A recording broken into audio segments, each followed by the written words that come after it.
Alex. Yes, sir. You know, I'm dealing with my ex-wife, man. She keeps Your ex. Okay. yeah, Oh. my ex-wife. Mm-hmm.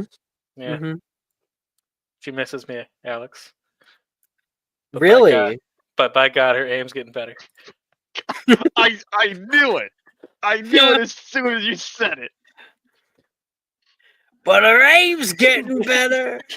Oh, I don't think you heard me. But her aim's getting better.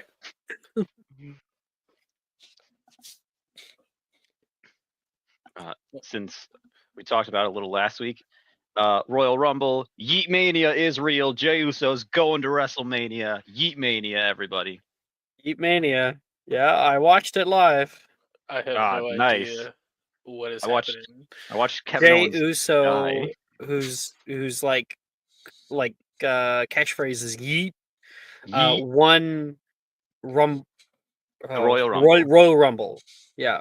I said, like, the only thing I know about wrestling is, like, I know they had The Rock was on sale at Walmart earlier today, but, like, that's pretty much it.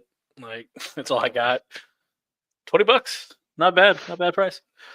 You can get the whole Rock family, I guess. Is that supposed to be Roman Reigns on the side there?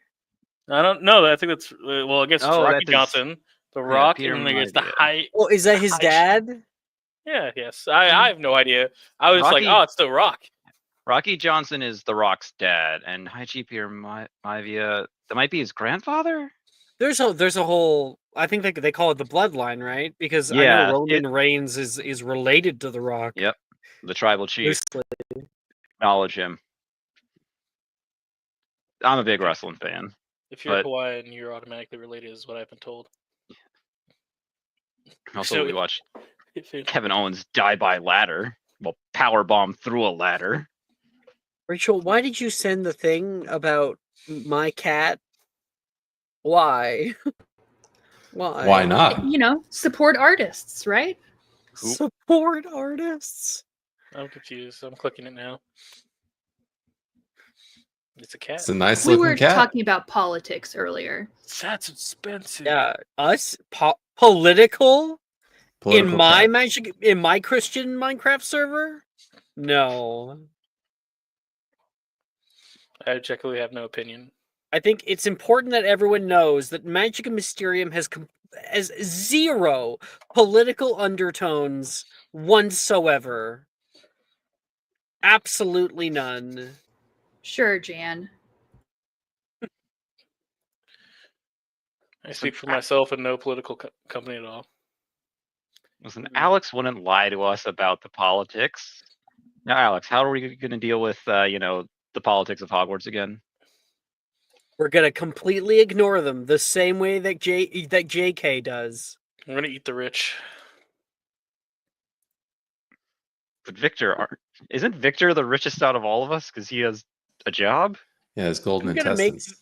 I'm gonna be like JK, and I'm gonna make all of the people who make your food every breakfast, lunch, and dinner be enslaved. Then I'm gonna have one of my main characters, one of the main NPCs in Magic Mysterium, start like a whole revolution to try to get them, freed. And then I'm gonna make everybody, and I mean everybody, make fun of that person. And then it's going to be completely unresolved, and we're just going to move on. Hilarious. This will definitely age super well, and no one will question it. Yep. You know what I find very funny is that in the time of Battle of Hogwarts, I didn't see a single elf on that battlefield. There is an answer to that. That's because Ron actually got them out. Yeah. Funny enough, so like in the movie they share that kiss on the stairs. That kiss actually happens in the book because she's like, they're like getting everyone out, and they're like, "What about the house elves?" And he's like, "Already did it," And she looks at him and is like, "What? You care?" And he's like, "Of course I care. It matters to you." And she gives him a big kiss. That's why they kiss. That's the reason. That's the reason. Not because Ron's a charming guy. Just he played his cards right. Exactly. Remember, everybody, if you want to get with your best girl space friend, you have to align to her political beliefs. Let's start the show.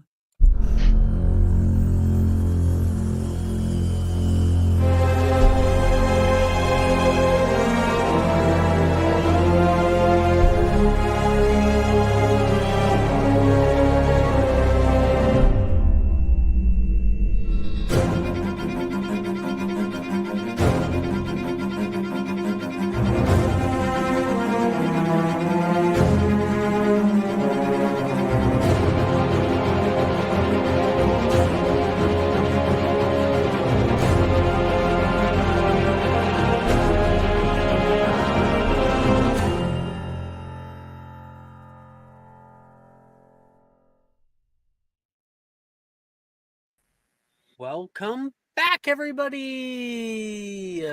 And wow, Alan, you really didn't want to be next to me that bad that you had to leave and come back. I mean, I look up to you. Can I be in the spot? Wait, no, you be on this side. Here, I gotta move it. Can you be in the spot? No, you can't, Nick. No. That's fucked. How dare you? Alan gets I'm the back on spot. top. Damn it. Hadestown playing in my head. Nick, have you seen Hadestown yet? Did that happen? No, yet? it's gonna happen in a couple weeks. Okay. I just need to know when I need to start loathing you. Oh, Okay. I think you could start anytime. I can start right now. Welcome back, everybody, to Magic Mysterium for Thursday nights. We are here for our session 10. Just last episode, we came back for third year. We were able to start up a few classes, and we jumped into herbology, where we were pruning vampiric luck roots, defense against the dark arts, where we had the opportunity to learn stupefy, charms, where Professor Flitwick allowed us to explore a little bit, divinations, where we explored the esoteric, ancient runes, where we learned alternate casting styles, or ways that you can cast magic without the use of Latinized phrases. And finally finished it all off with Transfigurations class with Professor Dildero, where he had most definitely transfigured Miss Norris into a cauldron. Uh-oh. Yeah. Gotta love it. Animal cruelty. But right now, we find ourselves in the Great Hall. The start of another day of your magical education. And the headmistress currently is standing at the front. Everybody quiets down, wondering what she's going to say. Thank you. All Hallows Eve is fast approaching. I'm so excited to see everyone in their costumes and attire. However, I am constrained to remind everyone that although Halloween is a very wonderful time, Halloween is also a time of great duality. The veil between our world and those beyond will be at its thinnest. It is a time where great fortune and great misfortune is at your very fingertips. All students, third year and beyond, have been invited by the Hogsmeade Community Council once again this year to attend the Hogsmeade All Hallows Eve Trick or Treat Walk. Should you wish to go, students are reminded the curfew will be extended to 1 a.m., at which time all students must be back in their common rooms.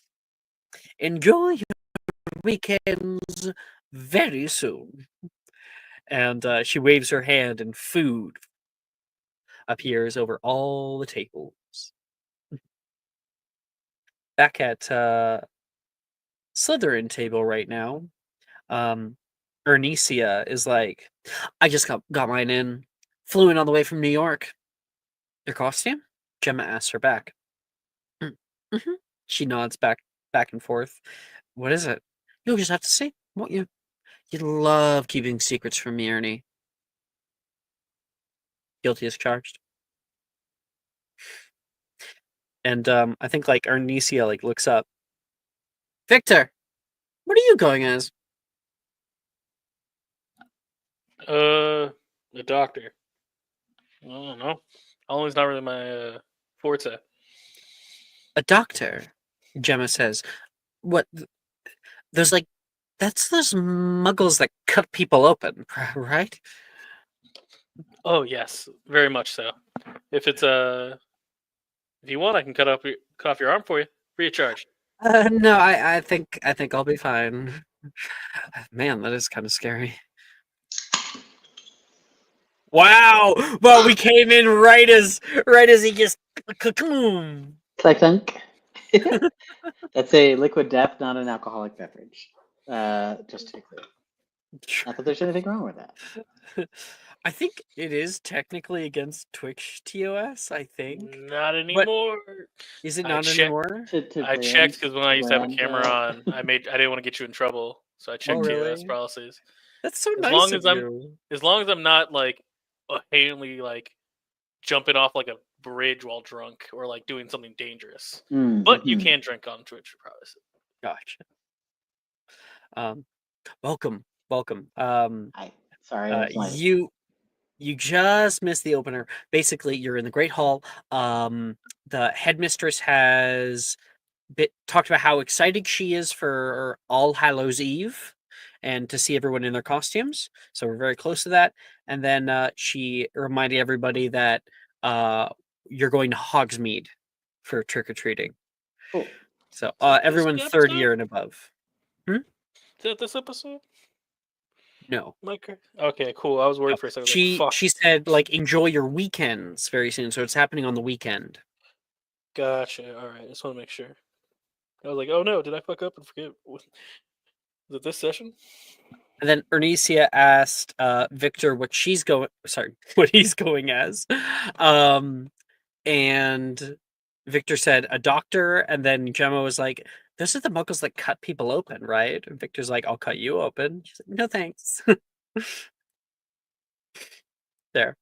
So you're at the Slytherin table, so you're kind of like in the middle of all of that. Wow, not even gonna ask me, huh?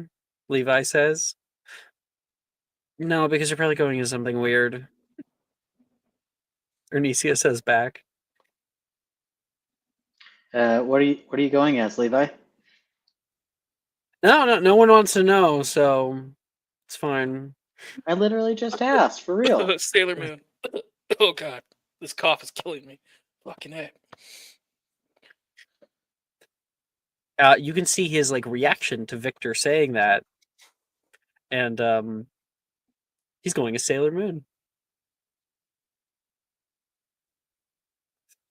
I was trying on the costume, and Victor walked in, and there was a very awkward moment. Let's not talk about it. The awkward moment. Uh, Though you pull it off. What is I was Sailor putting Moon? on the tights. Says, Shade just is like totally in the dark. Like, there's a sailor. His last name's Moon. Okay. her last name is Moon. Oh. Oh. Or well, not. Wait, no. Realizes no, that's not her last name. Okay. That's cool. And yeah, I think like Levi will fill you in on what Sailor Moon is. He'll describe in great detail about like the anime magical girl like trope and whatnot, and how it's his favorite show. Yeah, it was always on like super late on Sundays. Okay. Cool. And I think Levi like looks over at Victor and shoots him like a dirty look for saying it. I'm sorry. You seemed upset that no one knew what your costume was. I'm going as John of the Yukon. Taylor says. Who? Oh. No one even understands obscure Canadian television.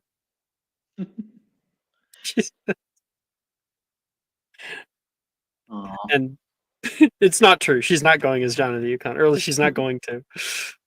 Maybe she's planning on it now, but she won't be going. If you guys want to know what John of the Yukon is, I'll show you. I definitely do. John of the Yukon. We all have to prep for whenever we make our great escape to Canada.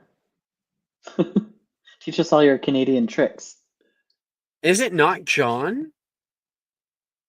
It Sorry, does rhyme. it's Yvonne of the Yukon. I was very close. She's just gender flipping it. No, it's still a guy. Either way, here, there you go. The gay she Stop is loading. just gender fluid.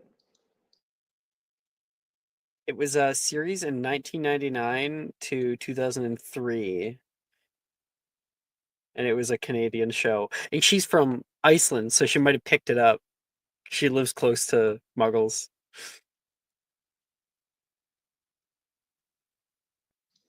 Anyway. What does Yvonne do in the Yukon? Mostly run around in his underwear. You can see Gemma like spit takes. Taylor, you cannot go out on Halloween in your underwear. I mean, a lot of costumes I've seen are basically that, so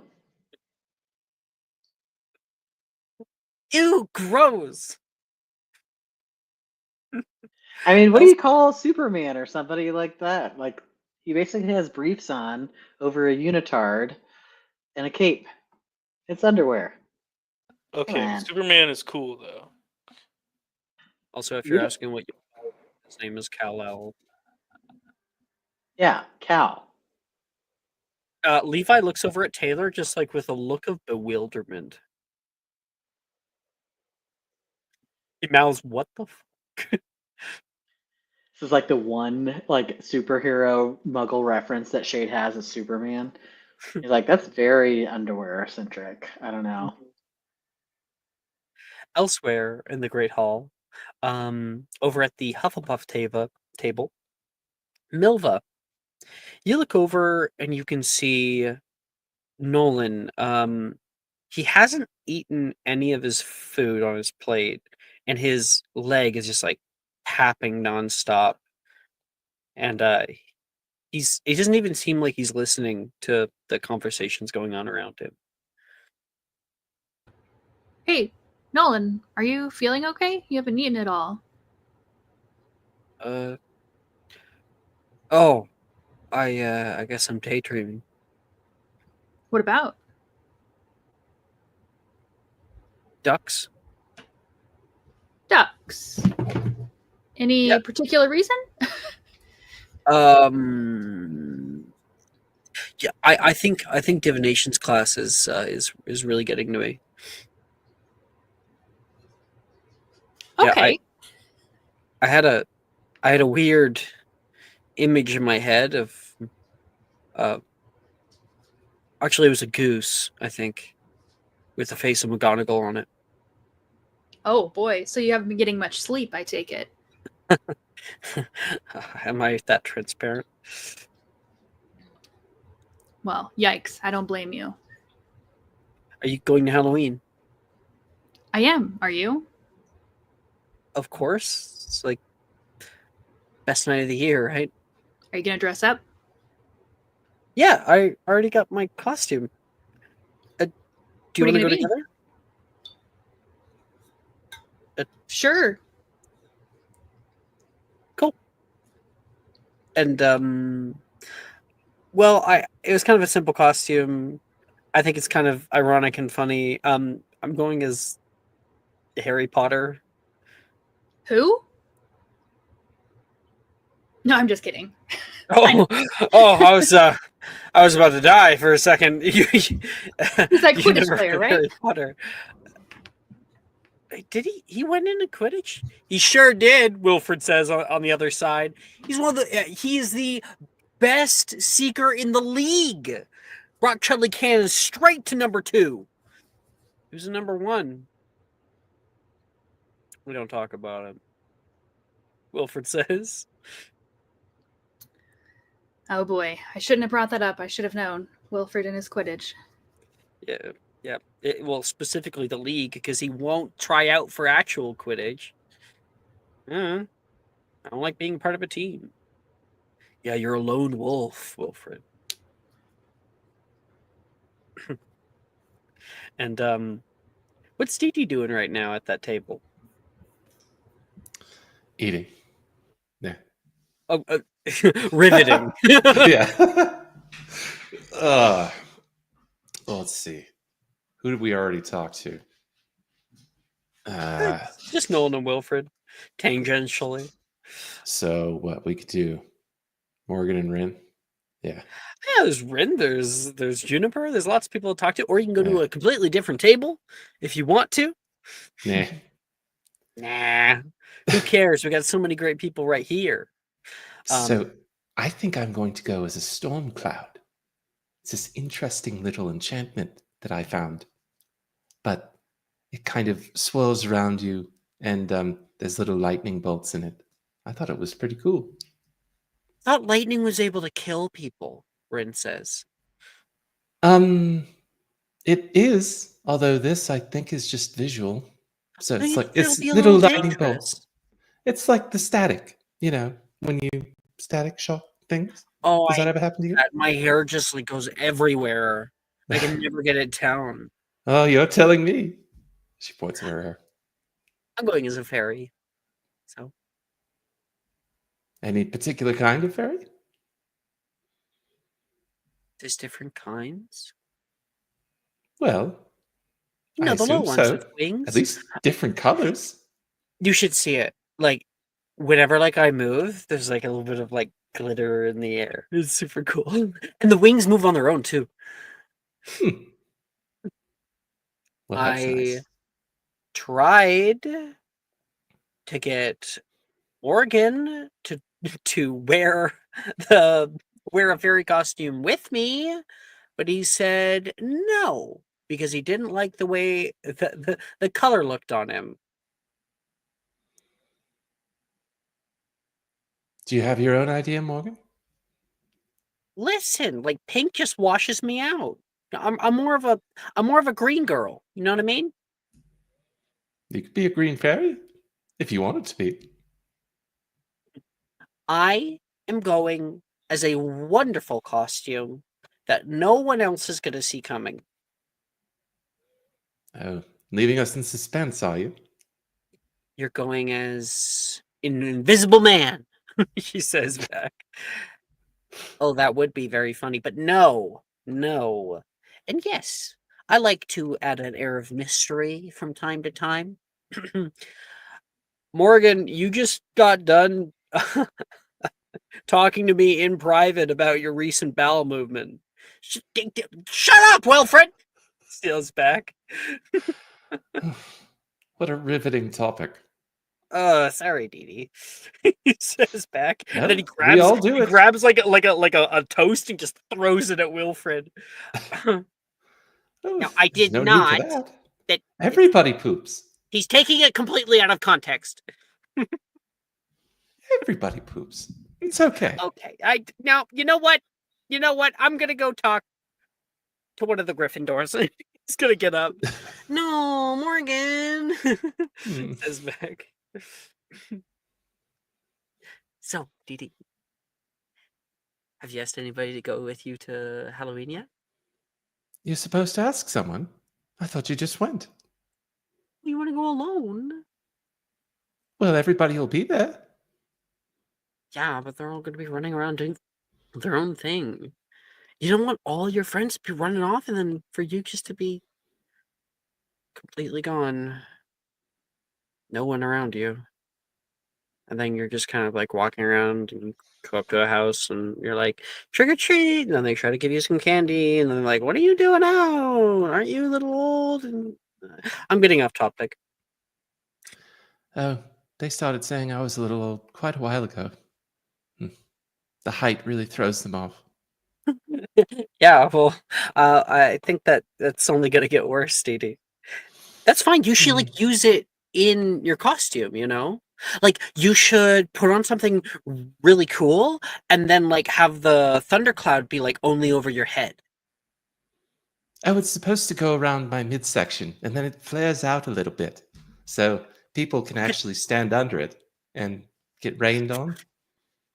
Oh, that's It's a little way cooler bit than I weird, thought. though. I think only Morgan could go into there, but Where did you get it? it was just one of the things that I was shopping for at that fair. How long ago was that fair that we Autumn went to? Festival. Oh, that was 2 months ago. Okay. I happened to see an enchantment like it at the Autumn Festival. And so I just looked at it and found it. Well, don't let it get down to chance. Definitely ask somebody. And as I understand it, I mean, you have a lot of friends, so it shouldn't be that hard. Also, you can always I would she says, I would offer that you go with me, but I kind of already had someone ask. And Okay. let's just say that I think it'd be better if we were alone. Are you planning gets to like break red. into something? Are you going to get up to illegal activities? Did he tell you? No. Oh, no. No. Okay. Nailed it.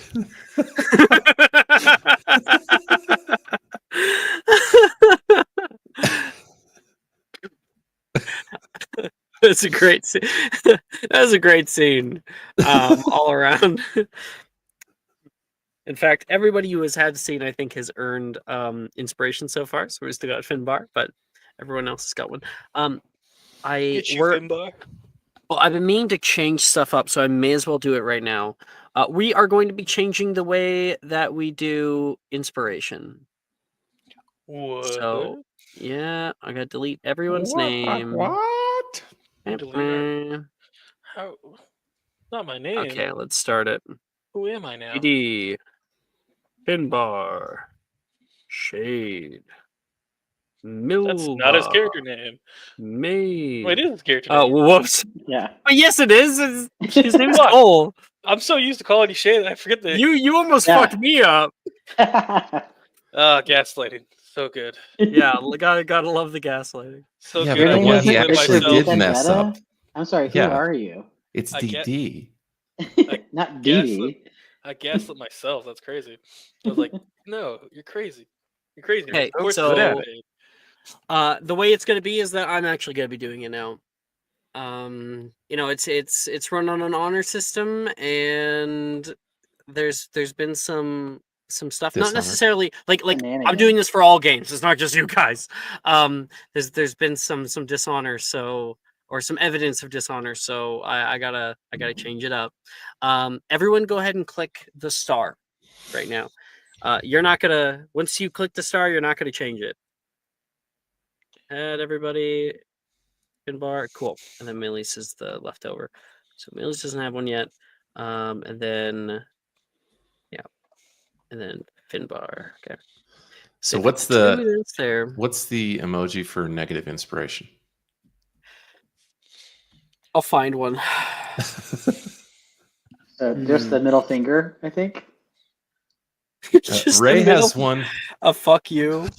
Ray has one that's a sad cowboy. I think that's a pretty great one. Don't worry, I have it. Yes, there we go. I'm ready for you. That's the sad cowboy.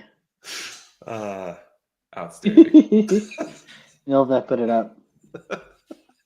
Got any other funny ones? I think I do. This one. I'll show you what it looks like big. Oh, it's the fucking Mandrake. That works. The creepy it's mandrake. Yeah, that's what it is. Okay. Victor said, adding so many. Okay, where were we? Getting distracted. Right, Finbar. We're about to go over toward Finbar. Over at the Ravenclaw table, they're also, everyone's talking about Halloween right now. Reese is like, I'm gonna get so much candy. Do you have any idea how much you can accumulate if you just scare the shit out of the littler kids running around there? Yeah. Drusilla's like, I like the way you think. Brett speaks up about it. I don't think that's really an ethical thing to do. I mean, they're what, 6, 7 sometimes. He says back. Billy's like, guys, that's terrible. Well, how do you get their candy?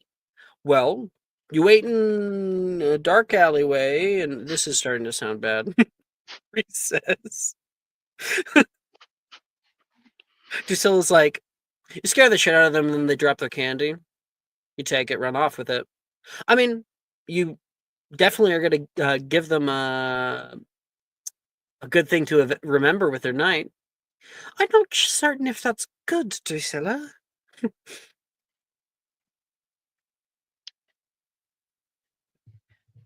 Oh my gosh, I'm so excited. This is amazing. I get to be here for Halloween. Do you know what this means? Whoa. Calm down, Finbar. Drusilla like puts her hands up. You are way too close. Sorry. But do you realize what this means for me? Do you realize what I get to do at last? Find all of the flavors in Bertie Bott's every flavor beans and finally prove that it's not every flavor. Saoirse says. I like the enthusiasm, but no. I finally, at Hogwarts, I get to make Halloween treats for school. I've been waiting for this day. I didn't get to do it last year or the year before, but I get to do it this year. Oh, this is amazing. What should I make? Anyone got any suggestions? Janice, Drusilla, Reese, Brett, anything, everyone. I need suggestions. What do you like?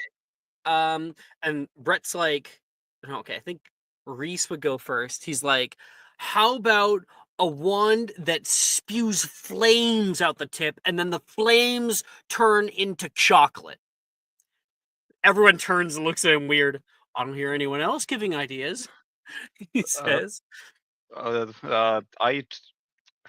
not that good at transfiguration to figure out how to get a wand to shoot fire turn into that. I don't know if I can do that in like a week. Brett says, what about a wearable dragon head where the scales are made out of sour gummies? Huh? That has potential, but what if I guess you could coat the inside of it to make it so that the inside's like some sort of wrapping to make sure that your hair doesn't get in it. But then, what happens if it starts getting dirty? What if you trip and fall and it gets dirt? Oh, you got Scourgify for that. But this is I gotta think about this. Oh wait, what about go ahead. Drusilla will be like, what about just like a gun that shoots sugar? Wow, lame. Everyone's like calling back toward her. Okay, I'm never doing this again. She says. All right. Janice, what do you think? What do you think I should make? I don't really care. I'm not going to Halloween. You're not? You've got to be kidding me, Janice. Saoirse says, no Halloween? What's next? No Christmas? Or Saturnalia or whatever you do. I do Christmas. No Christmas, she says back. I'm just not that into Halloween. Okay. Janice says. But Janice, it's Halloween. It's full of tricks and treats, charm and wonder. get to dress up in a costume. You get to be something you never get to be, or something you've always wanted to be, and you get rewarded for it by getting candy. Maybe I just want to be mean, you know? And I mean, we have the essay on Monday that we have to get done. So what am I going to spend my entire weekend out there when I could be refining it? I just don't see the point. But Janice, you're you every other day of the year. This is the day of the year you get to be something else, something different.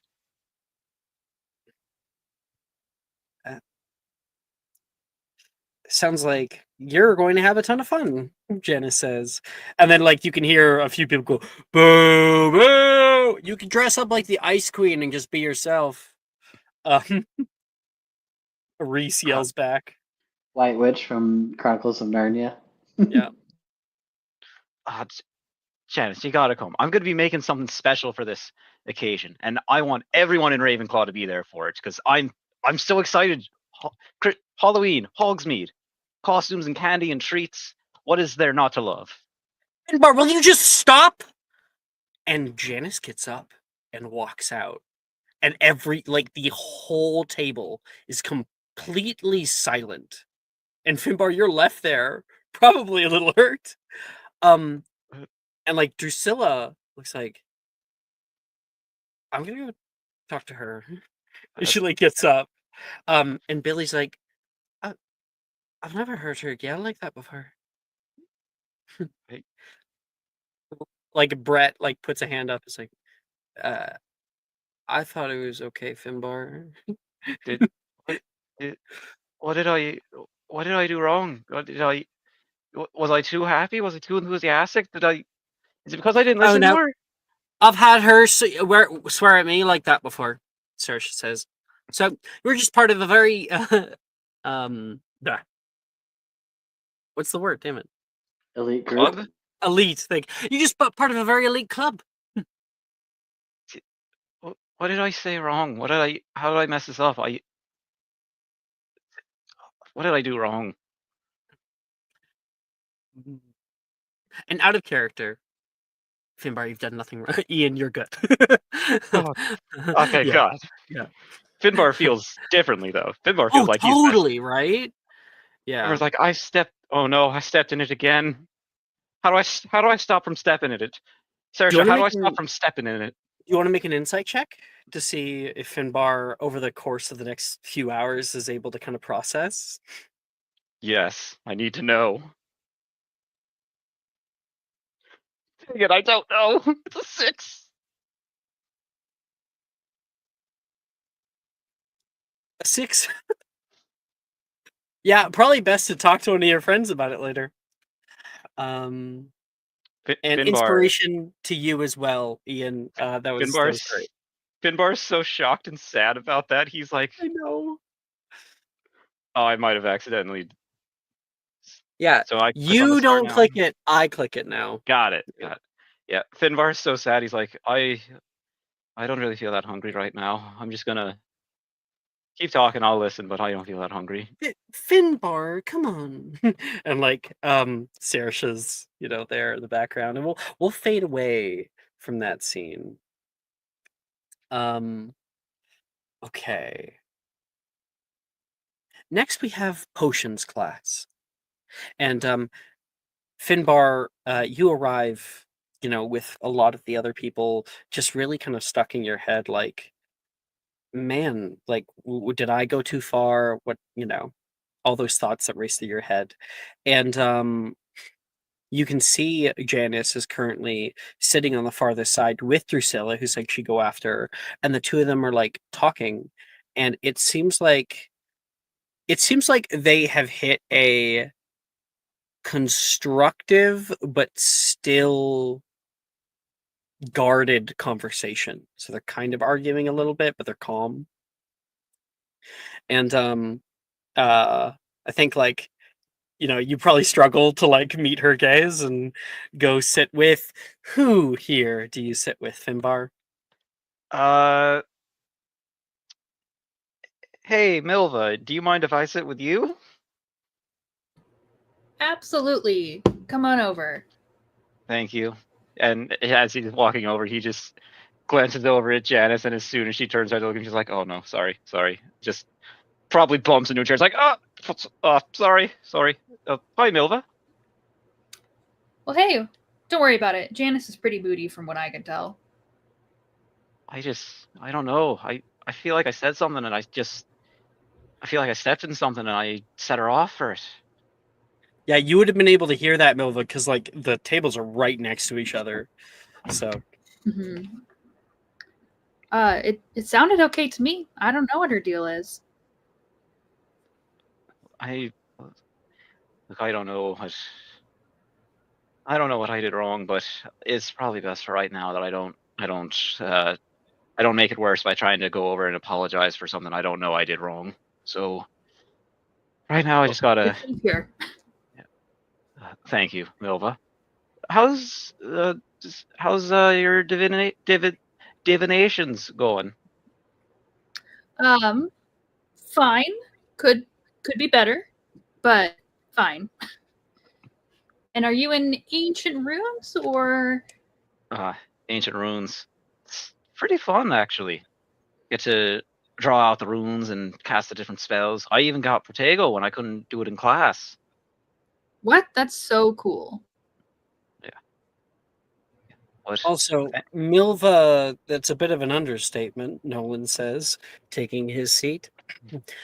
Milva wrote her essay about portents, except he like kind of turns toward you.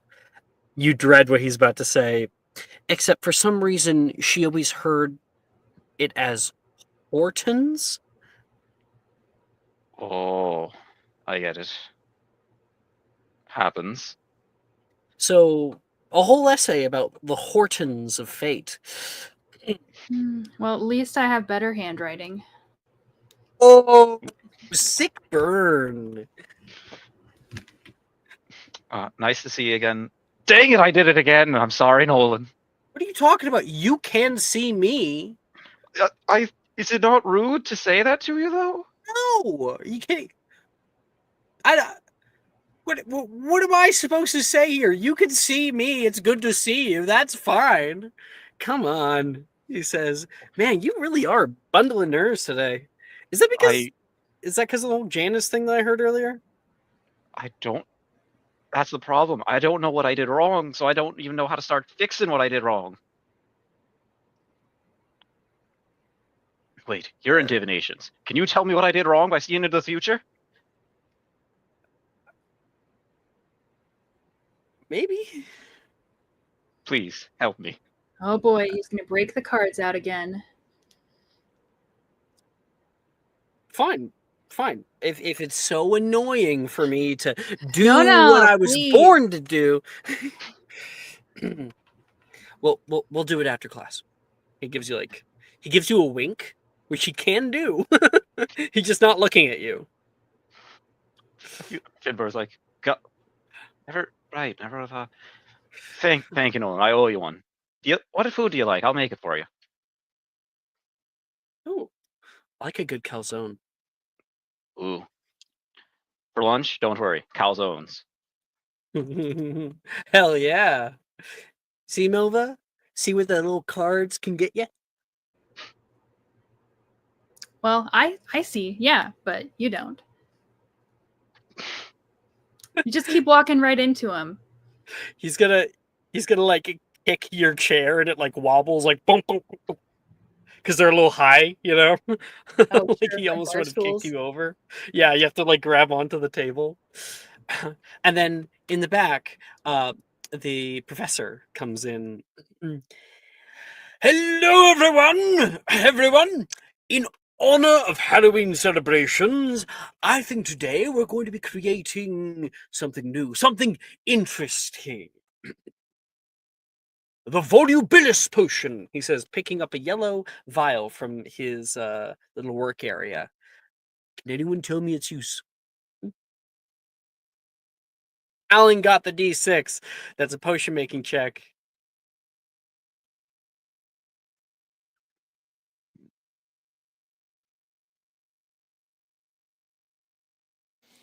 Yeah, fuck. I'll throw my hat in the ring on this one. I don't know. I mean, Never Alan got mind, I'm nat not gonna 20. do it.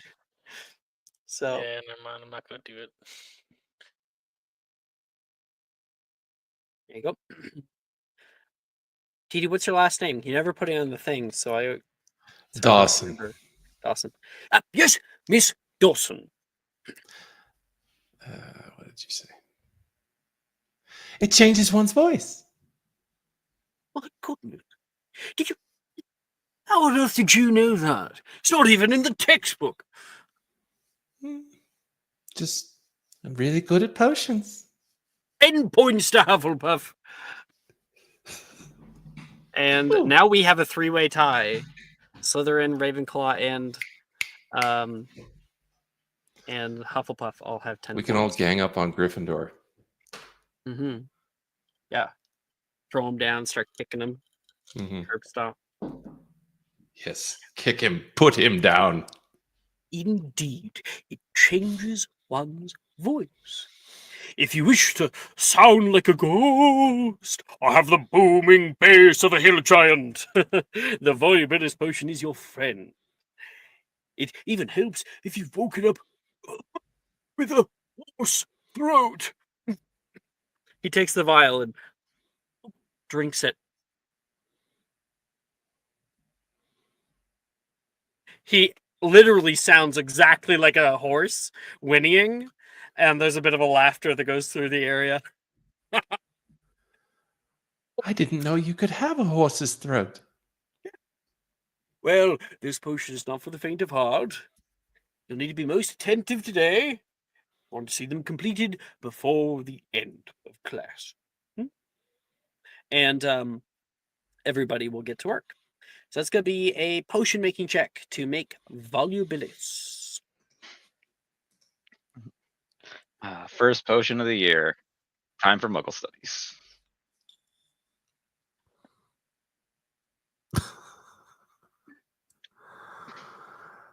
Ah, man. It is Getting that amazing. Yeah, this is Got not to. Didi's year. I know everything about potions. I cannot make them. In here, not in here. Fantastic. Knowing and practical use are completely different things. The saddest of cowboy. Praxis versus what's the other one? Yeah. Not practicing makes imperfect. This fits Finbar perfectly right now, if I'm being honest. Okay, so let's go down the lane. Shade. 11. 11. Okay. Okay. Wait. Yeah, it's the start of the new year, so your O is slashed. I already got Didi's. Oh, I can delete Daphne. Bye. Victor. 22. Okay. Fuck yeah. As always. Potion Prodigy. Is that an O? I Mhm. pray. Okay. Milva. 6. 6. Really Proud feeling it 6. this year. Proud 6 right there. Yep. You're failing half your classes. Nowhere to go but up. Yeah. Melis isn't here. Finbar. Due to Ravenclaw stuff, 14. Sweet. Okay. So only Nick actually makes like a proper volubilis potion that Slughorn's like, that's pretty good. Even Janice actually fucks up her potion today. Damn it! Language, Mr. Verdon. I'm sorry, Professor. Mine boiled over. Can I start again? Failure is but another stepping stone to success. Is that a yes? Yes, yes. And she starts.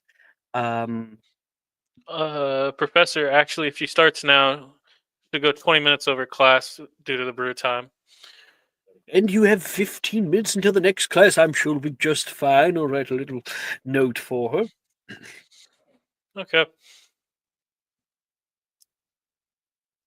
I think she shoots Victor a dirty look.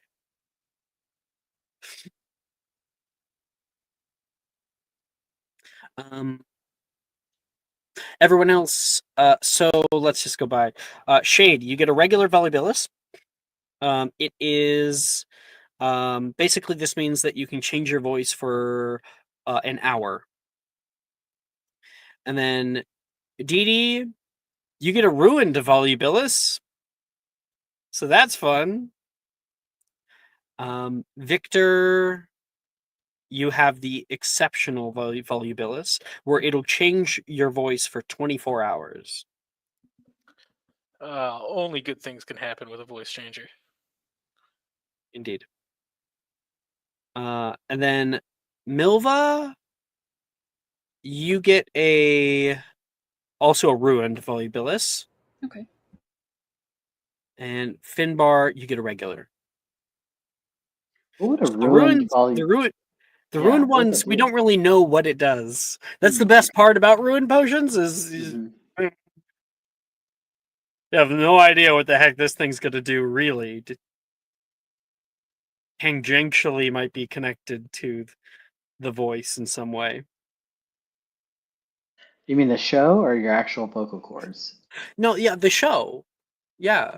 So Yeah, no one spins definitely their the show. chair around for an hour whenever you're doing a ruined volleyball. I'm glad that you picked up on all of my like lead up to that joke, but then you stole it from me. I'm very So sorry. fuck you. Every time you sit On the down in a robo chair with this level. drink of volleyballist, it just spins you. You Yeah, have no choice. your own chair just spins for an hour. It just Yeah. magically spins every time you drink it. Okay. But it could be something like that. It could be like, you now must sing everything you say. You know? Or it could be you have the voice of a pixie like permanently. You have to go to the hospital, get that thing changed. Okay. That's like Eartha Kitt's character in Emperor's New Groove at the end, and she's the cat. Deep cut. You Thanks, mean Disney. Yzma? Yeah, Yeah. Yzma. Cat. But Eartha Kitt's the actual voice person, I think, Fuck. right? I need a Oh, crown. yeah, it kitty. is. God damn it. I just had to preach Yeah. the word of Emperor's New Groove. Appreciate it. Hold on. It's If I'm good. gonna be Also, the Kronk movie is really good. it is. I don't think I ever saw that. I have to go watch Squeak, that. Yeah. squeak, squeak, squeak, Yeah. squeak, squeak. The Squeak, Kronk movie squeakum, is like squeakum, him squeak, being the Boy Scout like leader, or like the Girl Scout leader, or whatever it is. Yeah. It's Major Pain, but as squeakum. fucking Oh no, Kronk. that's Just think, amazing. I have to watch Major that Pain, but tomorrow. Kronk. Yeah, that's so good. Oh man, that's on the list. Thank you for this. I can leave now if you need to continue with the. I've got what I need. That's it. That's it for potions. So we get the bell that plays. It's too loud. People start to filter out while Janice stays behind to finish her potion. And Professor Slughorn reminds everybody of an upcoming test that's going to be happening on Wednesday next week. Oh. Our next classes are Care of Magical Creatures / Muggle Studies. Shade, are you in either of those? Nope, free period. Others? You gave me such a hard choice with this. Muggle Studies. Okay. I'm in Care of Magical Creatures. Magical Alright. creatures for me also. We're in a class together, Milva? Oh, this is going to only go well. What? Sorry. Milva, 6 years in Magical Creatures. Who else did? Victor. Because I'm required. Okay. Dee Dee. I think Ray is going to do magical creatures, right? So I'm just trying to even out the pack here. So Doesn't I guess matter. it's between. Do what you want to do. What I would don't really Dee want to do? do Muggle studies. And yeah, such a great class. If I wasn't required to do it, I would be in it. Really? Yeah, I love Okay. that class. You But it's up convinced me. to you. We'll do it. Muggle Studies. You're going to Muggle Studies? All right. Yeah. Dang, I'm always confused. Fist bump me, Alan. Other way, because it's backwards. Oh, it is backwards? Yeah. Wait. There you go. Bang. Okay. Yeah. Very Brady Bunch. I Only know, took because us a few I do the tries. same thing. I flip my camera, because it Oh, I looks see. wrong, but Okay. it doesn't flip for other people, apparently. Mhm. Good to know. Yep. I think Shades free period. Cool. Got everybody. Yeah, and I put in my private chat what I wanted to do. I know. You'll see a little heart emoji on there. I didn't do my part. Sorry. Okay.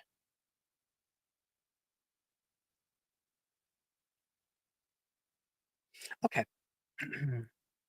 Shade. As that bell goes and people start to filter out into the dungeon hallways, you can see everybody move off toward their next classes. Some people are going up into the Oxford building. Other people are going the long way around to go toward the quad. And you turn toward the long hallway into the more labyrinthian corridors of the north. Down in your bag, there's something you've been meaning to do. Yeah, so Shade walks down and goes up to the You picture find the with the mural. the mural with the tree and the skulls and the snake, and speaks the words "In morte supernato fatum nostrum aripimus," and And everything opens up. doors open up toward you. You walk in, and at first, nothing. Just like the usual room and all of its splendor and glory. So much still unexplored here. And as you look around, not yet saying anything, there is a little. Make me a perception check. Okay.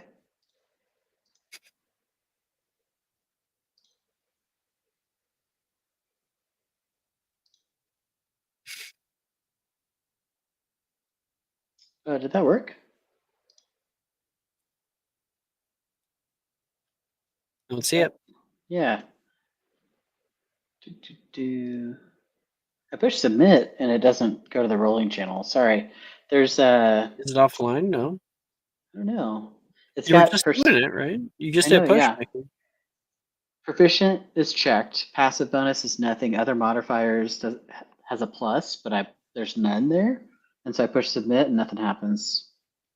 That's because you're on the edit tab. Oh dang. Thank you. Well. Okay. I'm gonna use a luck point. Sure. 12. Okay. You can feel like a warmth. Some kind of like warm draft that moves up toward the top. You feel a presence, but you don't see your friend. Asrith? Mm.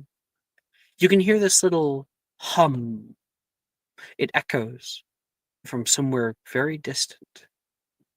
Shade's gonna walk towards the sound. Oh, Mr. Rookwood. You can hear the voice as if it's coming closer toward you. And then on the second floor, appearing and out from the wall and placing his hands onto the railing is Azra. Wasn't expecting you here today. Hi. Yeah, I know it's been a while. I've been meaning to get over here and yeah, it's been a busy semester. Sorry. Oh, well, Don't worry about the likes of me. I've been down here for long enough alone. Just fine with hanging out with not hanging out. I'm just fine with spending time with my own thoughts. Um, yeah, uh, I've been thinking about coming here ever since last semester. Whenever I met you, and I got you you'd said anything interesting or worth anything to bring it, and so I got you this. And Shade pulls out the portrait that sucks you in Right. from Have you Borgesenberg. something to join my collection? You can I see think like so. a smile spritz out across his face, and he disappears and then Uh, reappears right next to you. oh, yeah. Hi.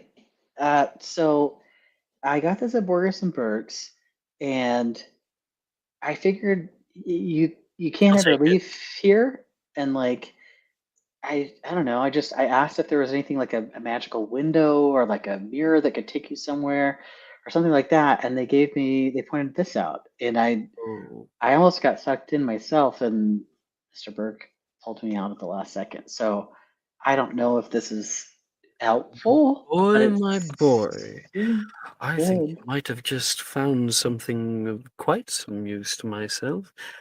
If this is a gift, then I will say, and I rarely do say this, I'm in your debt. Oh, it's certainly a gift. He walks away with it over toward like a table, and he'll like flick his hand, and all the things on the table like roll off and find new places to. Oh, Powerful painting. that's it. They all move off and find new places to scatter around the room, and he sets it down, and then he takes his hand and begins chanting an odd like phrase, um, and moves his fingers over top of the painting, and you watch as tiny little runes appear, Hmm. all in like deep purple, Hmm. all around the frame itself. Yes, yes, I think this will do nicely. If you wish.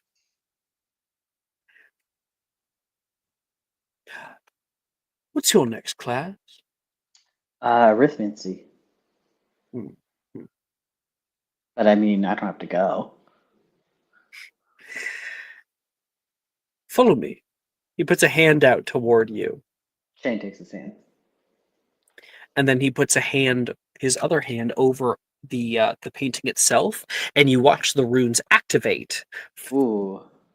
and they all like connect toward him, and you can see this line appear that he has revealed. Normally would be invisible, and connects through him to you, and then you feel this sudden Oh. pull, and you both go straight into the Was that painting. a port key? You don't feel that kind of like elongation only lasts for like half a second. Oh, less time than a regular port key would. Okay. And now you stand in the midst of a field. You can see the brushstrokes themselves that have created this landscape around you. Cool. This kind of mix between 3D and 2D, as if you've lost some depth in your visions, only having one. And you can you look nearby you, and you can see Azreth standing in the field. When's the last time you Right. left that room? Enjoy yourself, he says. I'm sorry, what? Yes, you'll be here forever. No, Go you. No, no. Look over there. And you can see an area of the portrait itself that looks like some kind of like floating mirage. hmm. And you realize you're looking up at the through the fourth wall into the room you were just in. Oh. Huh. Neat trick. Normally, you would be stuck here. Now, I was not able to change the overall curse of it, but let's just say that in the battle of wits between it and I win. This way. And he's going to walk like stage right. And you can Yeah. feel the area around you begin to change. And you're suddenly in a like Athenian garden. There's these like archways coming up and like nice white marble with like blue toppers to it, and there's greenery vines that are coming down, and you look around you and there's other people. You can see a bunch of people having like a wedding, and they are getting ready with like wine and like pouring it for other people, and there's like a dog that runs by, except you're like on the back side of the dog and you see this dog is 2D, Right. but is 3D to you. And so it's like a piece of paper essentially. Yeah. That's running past you. Huh. Are we in another painting? You tell me. And he points out the fourth wall, and you look out toward the moving staircases. Oh, okay. Weird. How are we in here? This is crazy.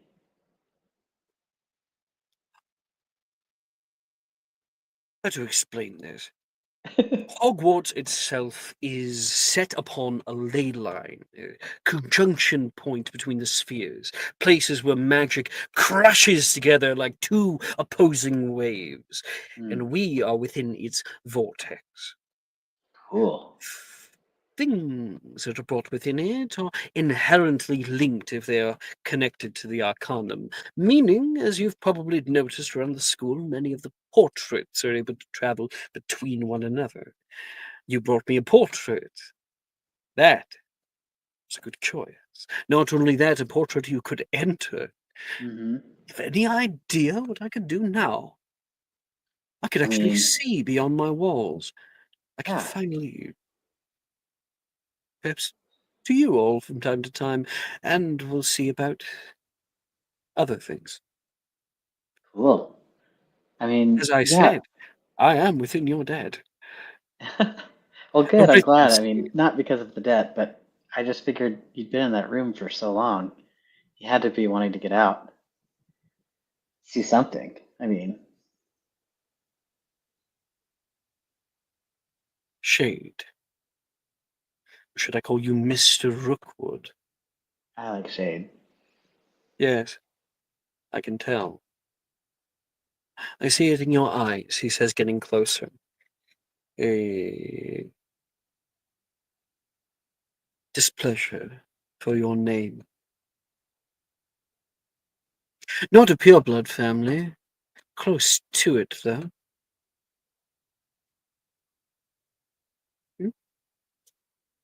Yeah. Yeah. Oh, come now. Like I care much about blood purity. My Oh, I mean, goodness. I don't either. That's the problem, I guess. Your family. Do they? Are they wannabes? Yeah. You could say that. Definitely. If I'm not mistaken, the Rookwoods once owned a castle in this very valley. Yeah, it's a ruin now, but yeah, it's nearby. I wonder.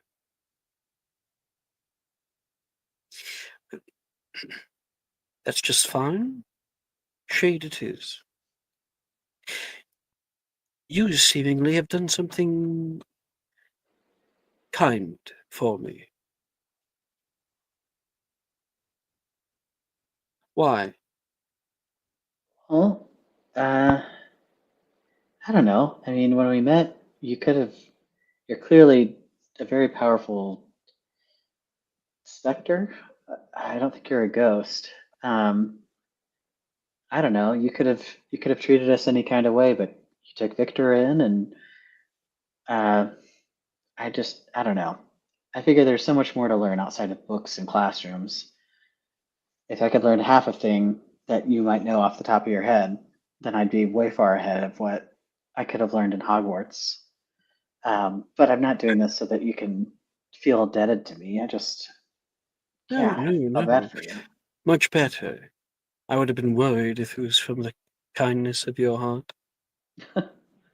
Yeah. It is my intention to teach you what I know Mm, as best as I can. But time and place for everything. sure. There is a method to my madness, I guarantee you. The first step is to understand that nothing comes free. If it does, then you are in more danger than you ought to know. Mm, Being around the kind of people who do things out of the kindness of their own heart, well, firstly, I'd call bullshit. But if it were true, that person is a fool. mm. They are someone who is going to be very easily manipulatable, and you do not want to be around them when somebody else decides to do it for you. You choose to be close to them, and others will use them against you. Hmm. It is an unfortunate truth. But if you were to take anything away from this today, I would say, oh, I had it. Fuck. It's gone now. 1 second. It's that deep. Yeah, no, I had it. Oh, it was a good one too. Fuck. Mm. I can't. I'm lost. I'm lost on it. Okay. It says, no,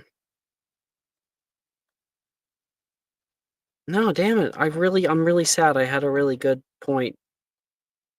Oh, it's coming back. No. It says, choose wisely the kind of friends that you surround yourself with. Think about how they can help you. Care for them, certainly, as one does friends. But others will choose to bear the air of somebody who is there solely to care. Everyone gets something out of it. They should. Friendships are reciprocity. Would you be a friend with somebody who gave you nothing? Treated you like shit? No. No. Neither would I. As you get... Oh, I got it. I had it. I got it back. As you get older, you will learn. The strong are the ones who can confront uncomfortable truths Mm. and accept them as they are. Now, you said arithmancy class. Yeah. And he's going to keep walking. You guys walk together for a little while. And he finds a place out here. One moment. Yeah. You stop by and can see a place in the clock tower.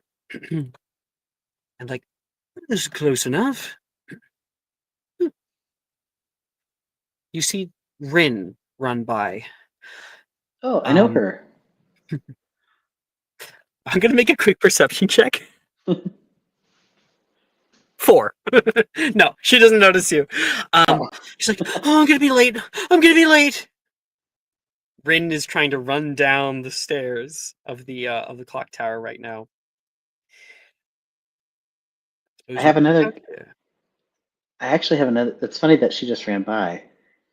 So speaking of friends, her dad is the Makusa, or not Makusa. Yeah, the other one. Japanese. Yeah, I forget the name of it off the top of my head. What? But No, there's no name. It's Japanese ministry. oh, okay.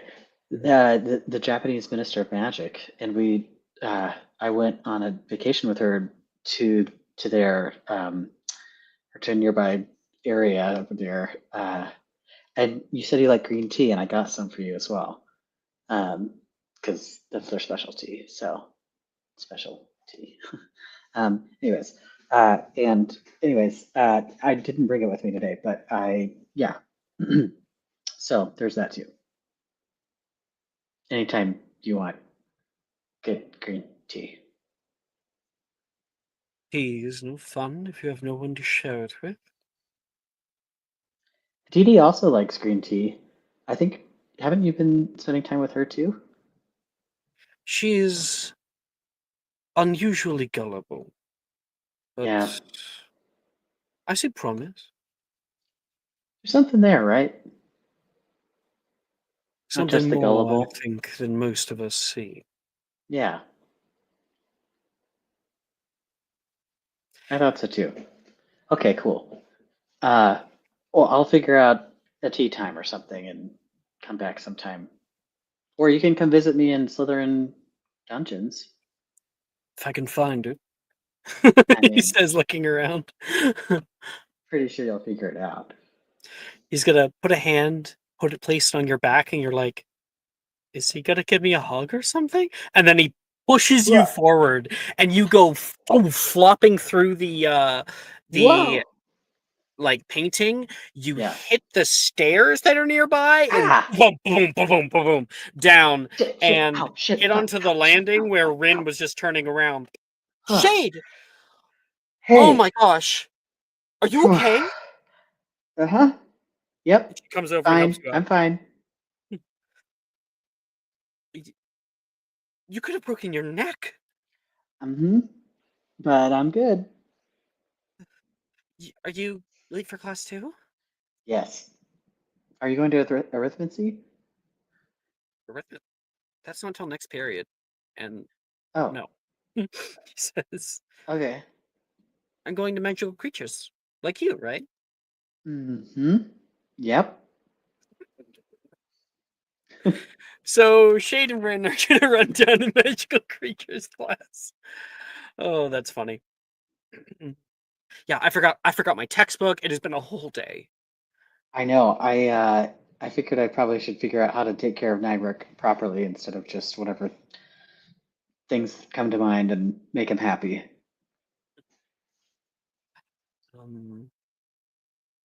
Okay. Segmenting over. You take the long walk down to the groundskeeper's hut, where Professor Hagrid is waiting with an odd projectile weapon of some sort. I'm excited to see so many budding base capers in my class. There's a few I wish were here too. Well, no bother. No bother. He says with a quick frown. In this class, we will be covering base classification and care. Now, every base stay is different, but don't expect the same solution to work twice. Magical base stays are some of the most misunderstood bunch on this good earth, which is why the previous headmaster thought it best that it be taught at Hogwarts. Sir, Levi has his hand up. Why do you have a gun? What? Oh, no! These here don't shoot no bullets. Just nets for the temporary holding of the dog bug. They're terribly hard to catch, you see, which is what we're going to be doing today. Everyone, get out your books and head to the section marked with the letter D. D. You see the section marked Dick? I don't want to find that. I don't know what that creature would. I don't know what that creature does. You guys do know it's a real DIK, I think. Yeah. Nope. I don't want to find it. I don't want to see it. You don't want to see a Dick? Just Nope. But they're horns. beautiful. I mean, I agree, but I I don't think- know what this animal is. I think a six-legged panda is probably the most beautiful magical creature. There you go. There's a Dick. Oh my God, Alex, you can't show that. That's crazy. Yeah, I sent you all a That's right picture about the horns. That's crazy. of a dick pic. Yeah. It's a dick pic. Yeah. It's a dick pic, and the dick looks very horny. Mm-hmm. Who gets to send you to horny jail? I'll see myself out. Yep. Uh, To jail. Just a moment. Alan, level us amongst up. Alan, ourselves. level us up. Stay level up. Oh, fuck. Which I will actually send myself into horny jail for the time being. I can see all my stupid. Oh, gifts. actually, I never took myself out of horny jail. Well, yeah, apparently. you gotta see into it, don't you? you're the warden. I'm the owner of the server. I can see everything, whether or not. Can I be permanently in there now? Is that a thing I can request? I'll make that a ninth level request if it's not. I swear. There you go. There. Next time you get put in there, you can see my GIF. Can I always be in there, Alex? No, I don't. No, I can't. Well, I guess I could make a new role that was horny jail king. You could. Yeah, I think you used to always be in there. Yes. Let me be the warden so I can judge other people's Practically gifts. only you. Yeah, now. but when other people are in there, I'll be like, you've arrived. Make me laugh. Yeah, turn on notifications for it. So you Yep. get notified every time. Where was I? Right. I would like Victor and Milva to go ahead and make me a magical creatures check. Okay. This is gonna go great.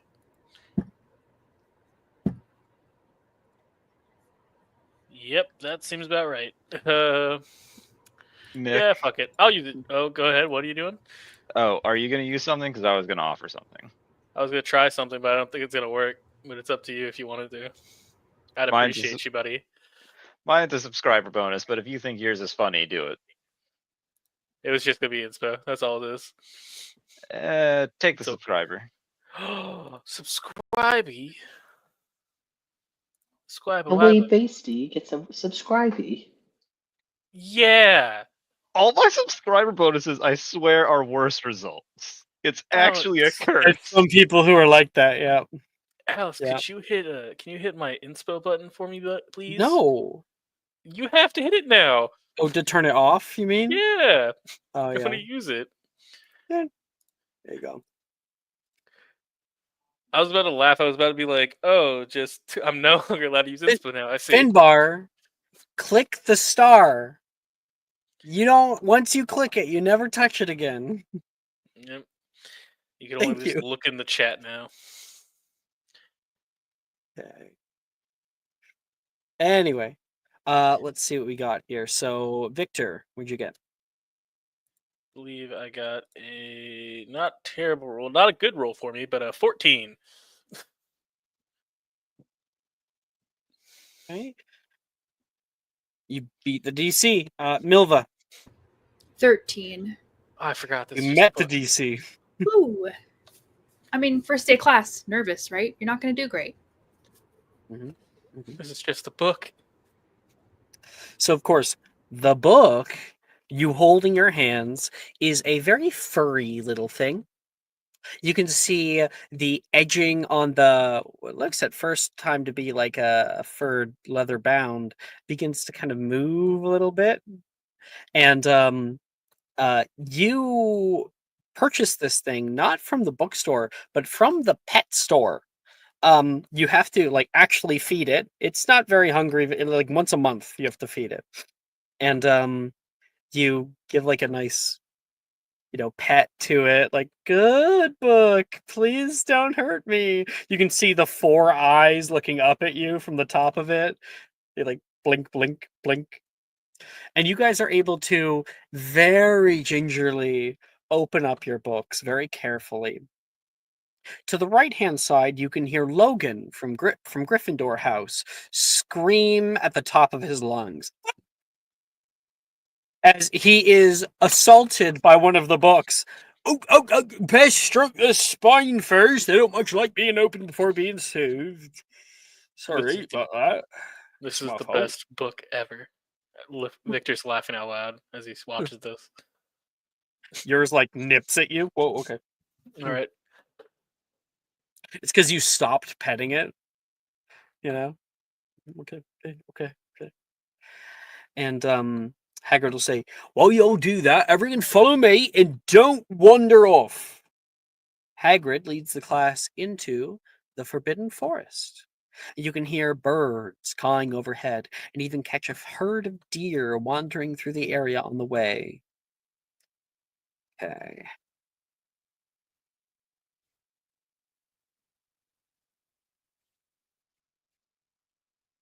Okay. So you guys both were able to find the section marked Dug Bog. Oh, What? no, just new things. Keeping me on my toes. Oh, yeah, because it's different. Yeah. Yeah. You're able to read Dug Bogs often resemble a piece of dead wood while stationary. They go through a metamorphic stages like that of frogs, starting out as spawn and growing significantly larger.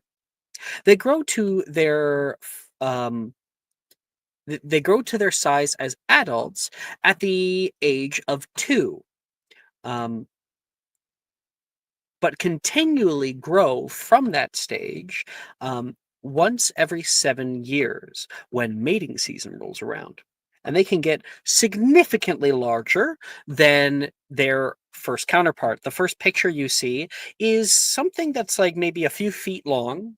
It looks kind of like a lizard or like some kind of like salamander cross with an alligator, with the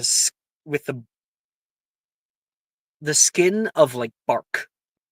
And it has little tendrils that come up like branches off its back. They have finned paws and sharp teeth, and which guide them through the marshland, feeding on small animals and occasionally attacking the ankles of humans who venture into their habitat. Though rare, dug bogs, when they grow to their full size, are capable of attacking and killing larger-bodied animals as well, such as deer and humans. Like, Professor? This is worrying me, Wilfred says. This says here, be very quiet. We're going past their habitat now, he says. Its favorite food was the mandrake, and due to this, mandrake growers had found their plants nothing more than a bloody mess when they pulled them out of the ground. Known variations include the cotton grass dug bog, stoneback dug bog, and great spine dug bog. And they are native to the highlands near Hogwarts Castle in the Hogwarts Valley, specifically in the more wet and boggy portions of the Forbidden Forest.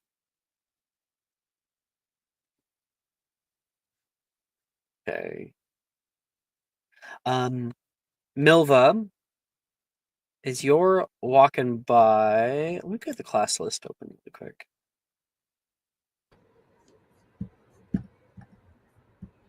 Yeah, there you go. As you're walking by, Rin goes over toward you. Milva, are you seeing what I'm seeing? I don't know. What are you seeing? Hagrid wouldn't have us go out into like the middle of an area with animals that could hurt us, right? I mean, he's a teacher, so probably not. Yeah. I mean that'd be ridiculous. I think you notice Shade is here.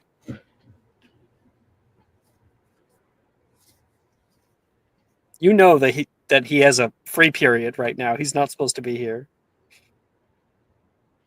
Hey, Milva. What are you doing here? I didn't think you signed up for this class. What are you talking about? Of course I did. He nearly fell down the stairs and broke his neck on the way here. So Trying to get here on time. Mm-hmm. Yep. Just really wanted to be on time to class. That I definitely am in and signed up Seems for. sus, but okay. Nope. Just changed my mind, and you didn't hear about it quite yet. Mm-hmm. Yep. Hi. Ilva, do you want to make an insight check? Sure. Shade, make a deception check. Deception. You got it. Dee Dee believes wholeheartedly, even though she's not there. Oh, Uh-huh. Oh, nothing gets crap. past Milva. Hold on a second. Oh, no. Okay, 1 second. Deception. Here we go. Wish this is alphabetical. Well, close, but no cigar. Well, you know, you guys Oh. meet, but the nat 20 beats it. I know. So, Gotta. Yeah. so So. Milva. Oh no, Shade. Hmm. You have two choices here. You can either say aloud to all of us and just tell us what the natural 20 insight gets about your actions and why you're taking them, or you can message Rachel privately. No, I'll just say that Shade looks a little like he doesn't have a textbook, did not sign up for this class, so no textbook that's gonna try to eat him. And he's sort of like sticking kind of close by to Ren to be like, yeah, so like just really trying to schmooze the shit out of this so that he can be undetected that he's not supposed to be here. And like if there's a chance for him to like low-key tell Milva what's going on, he will, but if there's not, then he will just wait. Well, like she's going to be able to kind of figure out some stuff. So think about the information that she has, and especially how it looks. You know, pretty girl on her way to class. You're like, yeah, I'm totally going to that class too. With her natural 20, what does she think about all that? I mean, yeah, it's going to look like Shade is just like close to Ren, looking over her shoulder at her textbook. Like it's going to look like Shade is just like making an excuse to be by Ren, who people know he went on a summer vacation with. So does she think that there's something a little more emotional going on? It's a nat 20. I mean, I think it depends on how well she knows his tells. I'm not sure that we're that It's a close. nat 20. Yeah. She's been around you. She's been under the school with you. You know, she's seen you in terrible situations. Right. I think that she'll see that he is like super nervous and not like flirt nervous. It's like, oh shit, nervous of like getting found out. Yes, you've gotten roped into this kind of. Yeah. And it's like he's deep I'm into going a along with lie. it. Totally. Yes. Okay. And like it, unfortunately for Rin though, I don't think that she clocks any of that, and so she's thinking that like it's a bad situation for a 14-year-old boy to be in. Yep. Mm-hmm.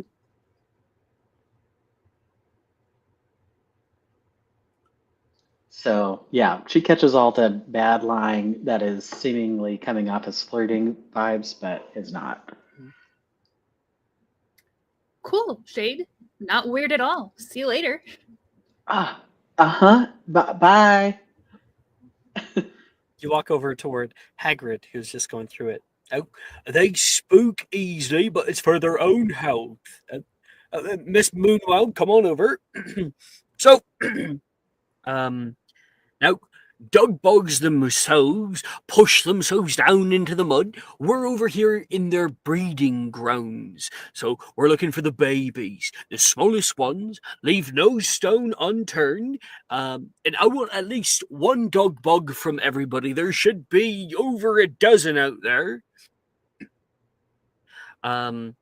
Would you have it? Bring it back here and be careful with the front end. They can still snip a few times.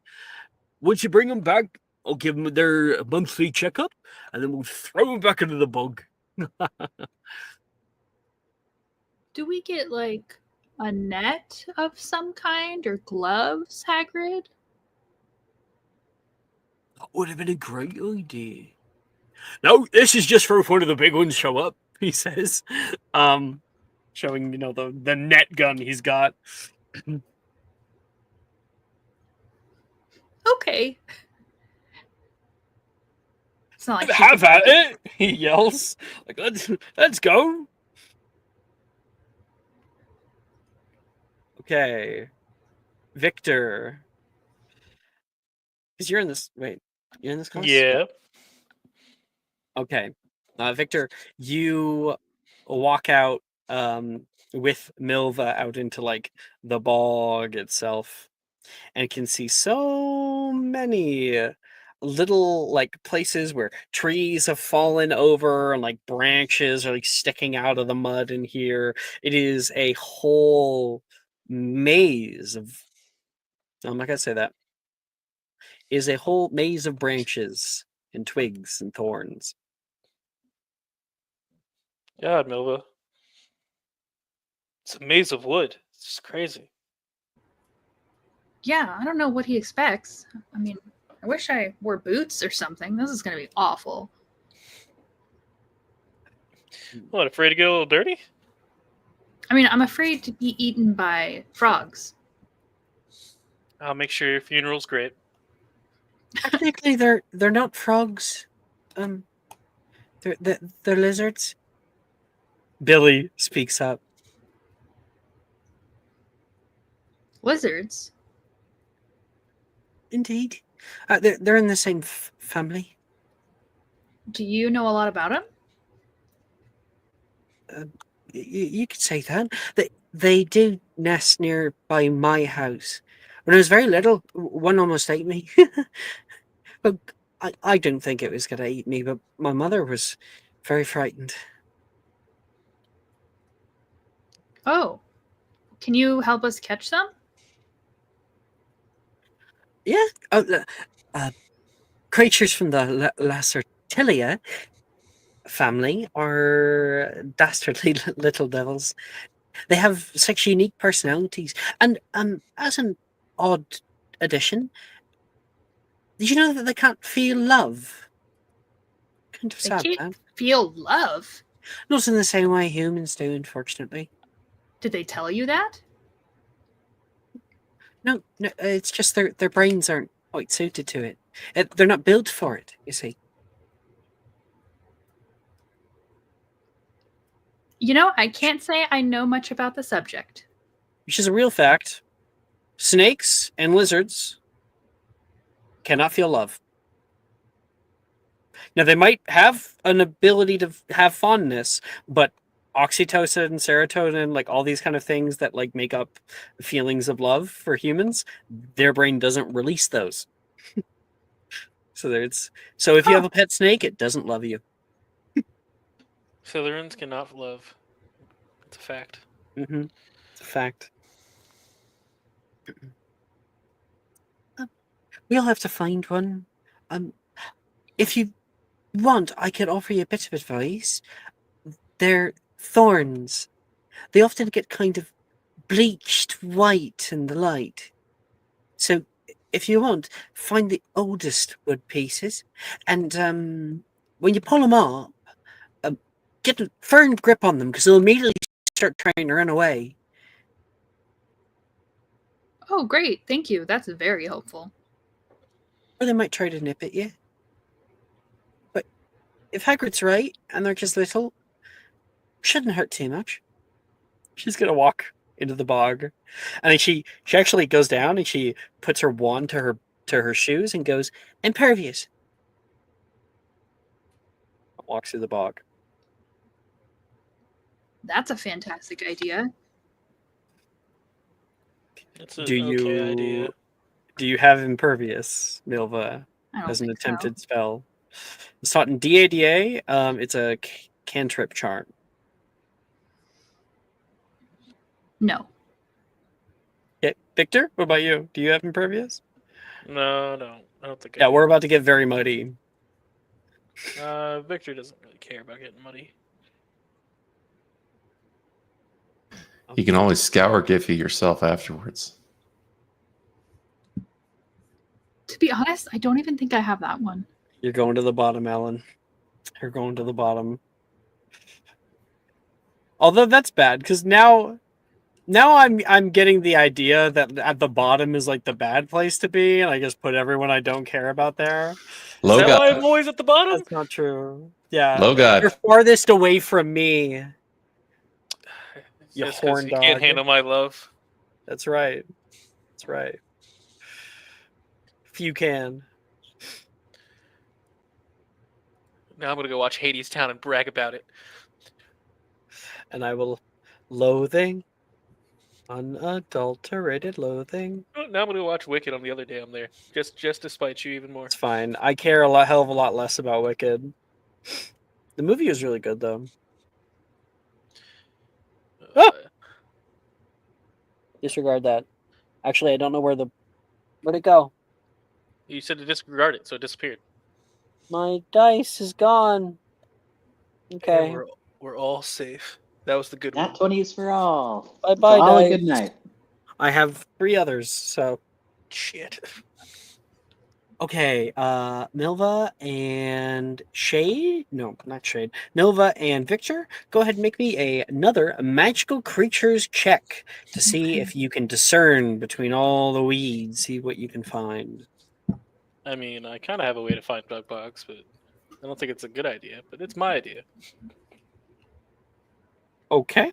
Yep, that's about exactly what I think how much I care about magical creatures would be able to do this. Okay. Okay. Well, we'll do Milva with an 18. Are you guys going off together, or are you guys going off solo? Probably together because she doesn't feel comfortable doing this alone, not because she would prefer to do it with Victor. I mean, you'd be able to see like students walking around or whatnot. But yeah, you guys are kind of near each other, slogging through the bog. Each footstep that you make, your foot like sinks down into the mud, and you have to pull it out. There's one point where Victor's shoe comes completely off, and he has to like hop and try to find the next one. Victor's immediately like he's pulling his like pants up and taking like shoes off. He knows he's gonna lose it. He's like, fuck it. You like hang them like on like the stump of a dead log. Tree. Yeah, just something where it's like, all right, these are gonna get fucked. So it kind of like rolls up his sleeve. So yeah, Milva, you see him with his dogs out. Whoa, I did not Cozy's think that. Cozy's out. Well, it's probably like, oh, Victor. I'm missing 5 toes though. You see that? Yeah, he has no toes. It's just stump. God. Never trust the Ministry of Magic. They do this to you. And I like to think that like as you like look over and like give like a rolling eyes toward Victor who's getting ready, the large fallen tree that's there that Victor has put his shoes on, like in the background of the camera shot, there's like an eye. It closes. Like it's a fucking big Doug Bog. And he just walks right past it. Meanwhile, Milva, you've been pulling up logs and branches as much as possible. Make me a quick athletics check. Ooh, okay. Oh, Damn! You roll up the fucking sleeves like, yeah. in my element. That's right. And actually, because that pertains to the class, 5 points to Hufflepuff, and Hufflepuff's now in the lead. Hooray! So you're pulling up as many of these as possible. You're really like, there's one big branch that you yank straight out of the bog, and it's like many feet down into there.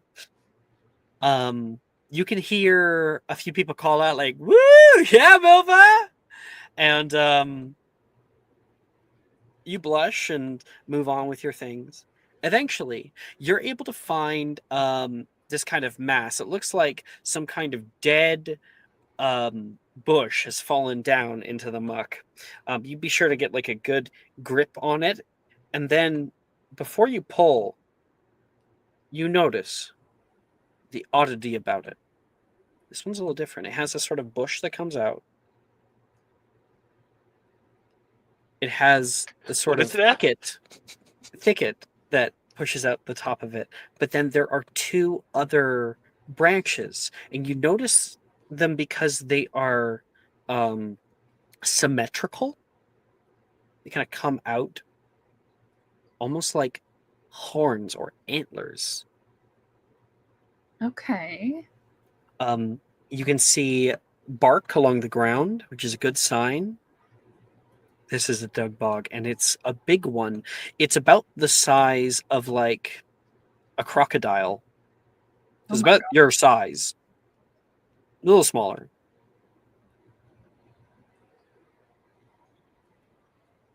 Now, you are gonna, you have the 18 check, so you're good. But what do you do, Milva? Give us the flavor. I think that I'll probably start to lift it up when I notice this, and as it turns, I manage to jump away from it. So that Okay, it so doesn't end up near you me. give it like a good yank and then jump back, and this thing immediately moves like a croc and like snap straight down from where you were just a moment ago. It looks at you for a second and then like will turn and try to run away. You can see the little like legs like flapping like this, and they're webbed. It hits into a more like watery muck nearby, and you don't want it to get away. So what do you do? Ooh, that's a good question. Hang on, let me see something.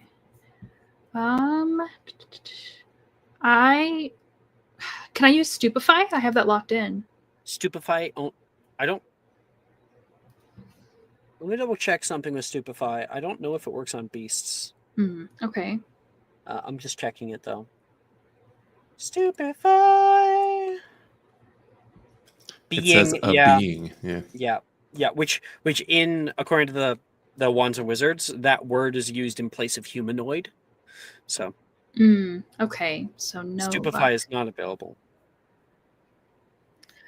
I think I'm probably just gonna yell for Hagrid, and I'm gonna point. Oh, it's your assignment. He's not doing it for you. God. Okay. Well. What do you do? It's your time to shine. I guess since I've got an nat 20, I can just kind of go wild with this. I think. Okay, you can. Let's have Milva chase after it and jump on its back. Oh, no, you don't. You run through like this thing's going to get you a fucking O in this class. You leap forward and like land onto it as it starts to go through the muck, and then you can feel like the mud going through you. Dee Dee, are you in this class? No, you're not. You talked earlier. You messed me up. Sorry. So you go through the muck, and you're holding on to it, and then eventually it comes out the other side. And you were able to read something in your textbook. Their like little legs are small, and they move more so with their hind legs, but their front legs keep them like up. So what you do as you're holding on to it is you get your two hands on either side and pull the legs in and wrap your arms around it, so then it can only kick with its back legs, and it's kind of pushing itself into the mud. You step off to either side of it, and then out of the murk, Victor, as you're like pull up like a tiny twig and go like, oh, that's not it. You can see Milva rise from the mud, holding on to just this huge thing that's as big as she is. Hagrid! Hagrid! She's yelling out toward him. Oh dear! He gets up immediately and starts like slogging through it. Wrap him up! Wrap him up! Anybody know he courses? No? Damn it! He's gonna come over and he's going to put his own hands. Actually, I think he can just kind of use his hands around it, you know? Oh, there you go. That don't bite me. And he puts it like right here. He's gotta hold him like a baby, and it's like trying to bite him from the back, you know. Amazing find. However did you get it? However did you catch it? He says back. With a lot of finesse, of course. And you, I think like Hagrid says, "Yeah, good find. You really find them on this size. Could have seriously gotten hurt." He says, and brings it back to the main area, slops it down, and Milva, you're covered in mud. But there's an exhilaration to it. Like that was fun. Rin sees you. So because Rin and Shade like found like a little one. It's like this big. Wow. Good job, guys. Thanks. What did you do? Is that like camouflage? She's just looking you It's up for and down. exfoliation. Oh, cool. Are you done exfoliating? She says, pulling out her wand. Sure, here's a little for you. And I'm going to shake my hands off in their direction. Yeah. Milva. She's going to clean off herself and Shade, and then eventually Milva, so she can't do it after that. Shade takes out his wand to do Aguamenti back. Like just spray Milva.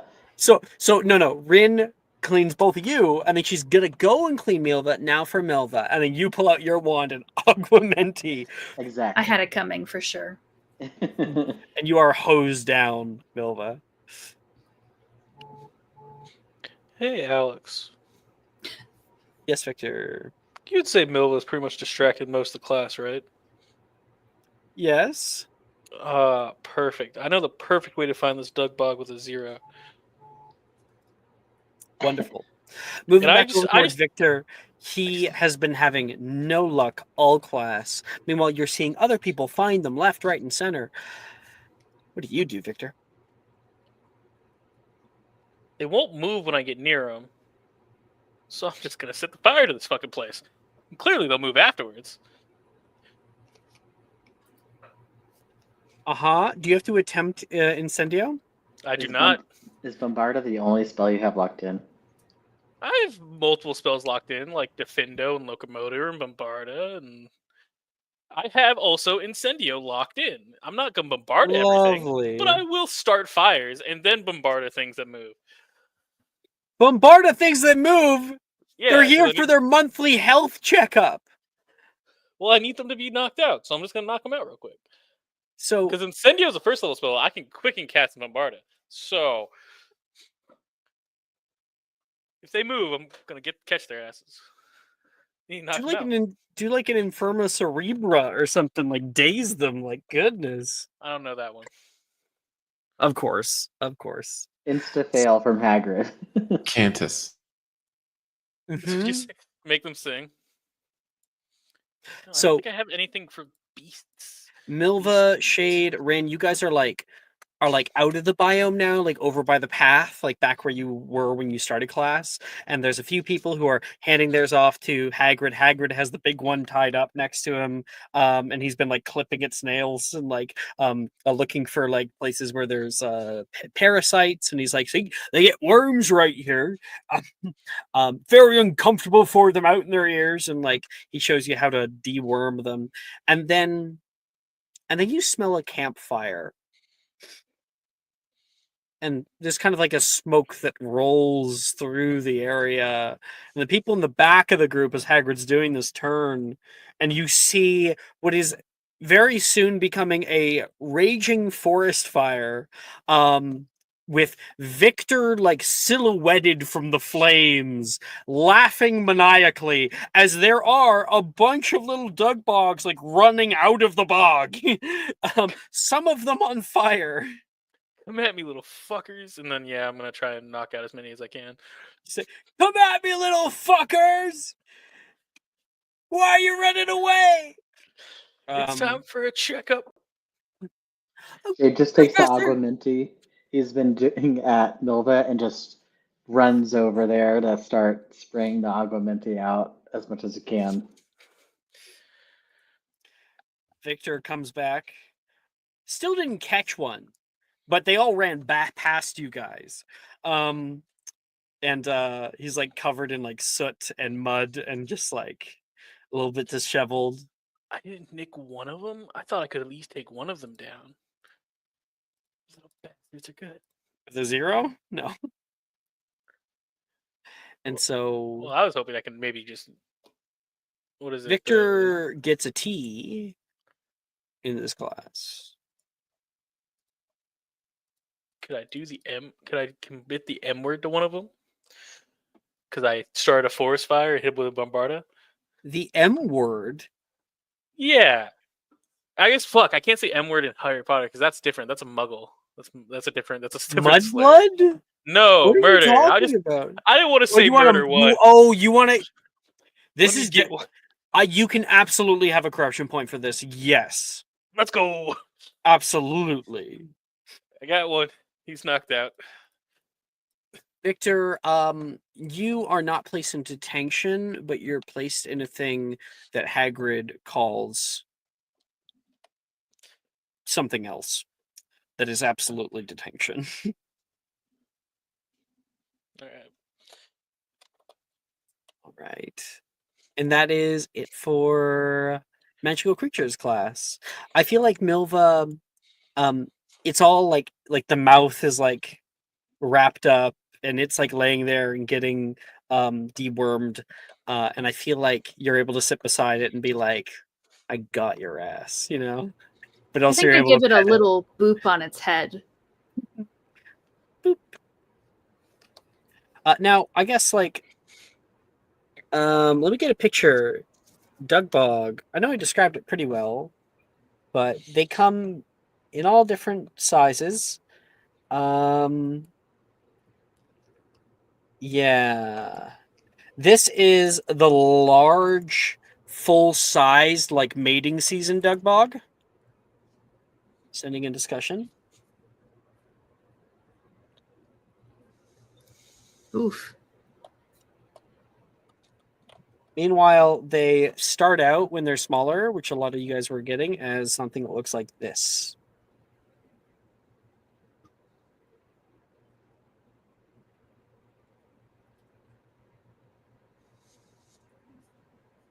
Yeah. Looks a little friendlier. Mm-hmm. But just like frogs, they kind of like grow their legs in. Like when they're that young, they're a little bit more aquatic. They like to keep to like the waterier places. Yeah. Okay. Next is Muggle Studies, which we have Dee Dee and Finbar in together. Okay. Dee Dee, Finbar. You guys are walking along the long Oxford corridor on the main floor of the Oxford building. You can see so many students like rushing past you, 7th years heading over. You can hear people yelling for like, for those of you who are doing owls this evening, please report to exam room 1. And like some of the 5th years are running around back there. And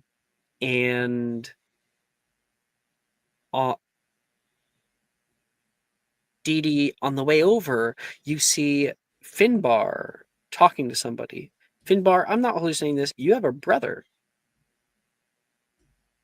Right? Am I wrong? Am I making that up? You're muted. Can't hear you. Oh, sorry. I don't have a brother. Okay, I am making that up. I'm thinking of a completely different character. So completely axe that. On the left-hand side, you guys are able to find the Muggle Studies classroom.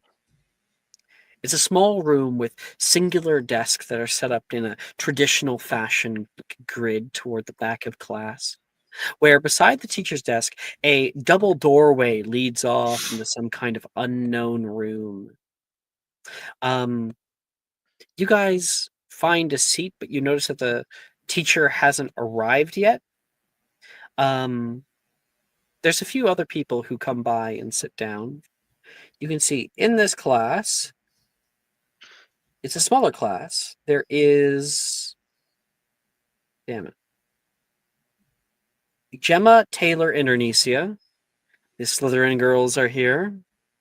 Nolan is also here. He takes a seat.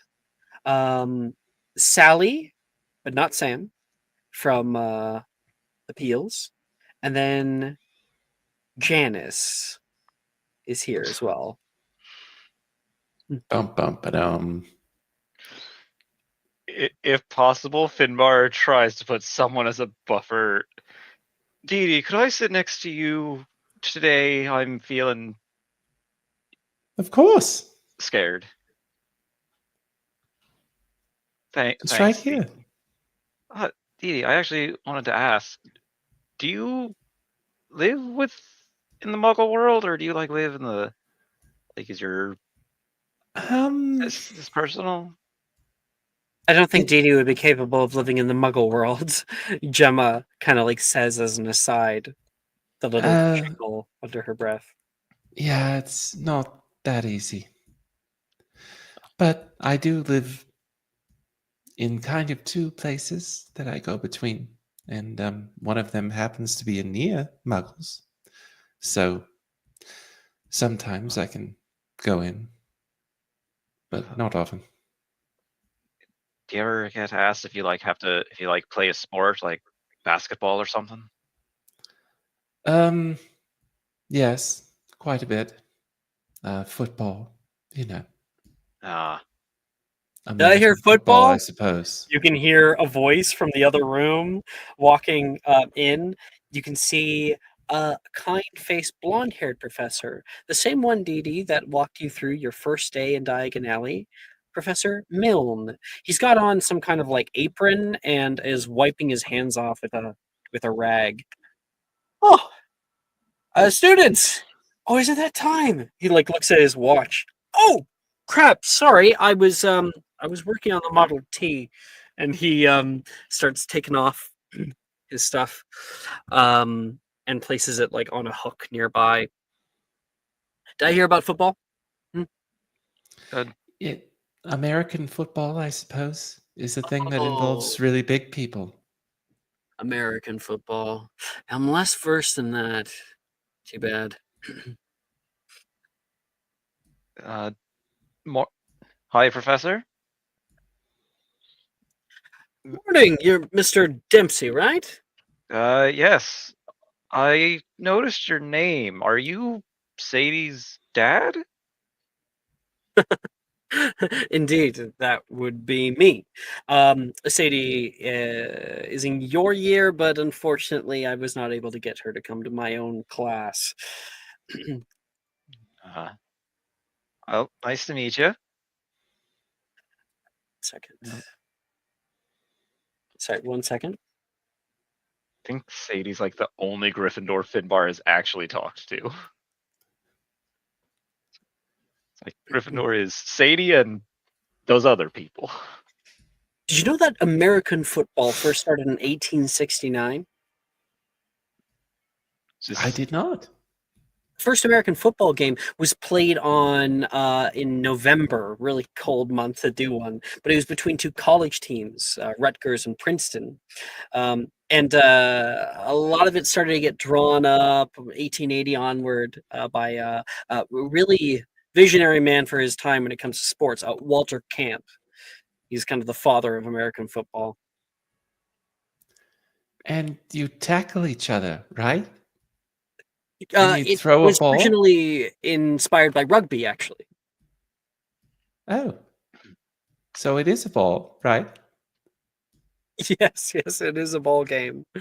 And you can hear behind you the bell distantly. Oh. Well, I guess we best get starting if we want to get through all 11 chapters in the first day. Joking, of course. Oh. Alright, stop for a second.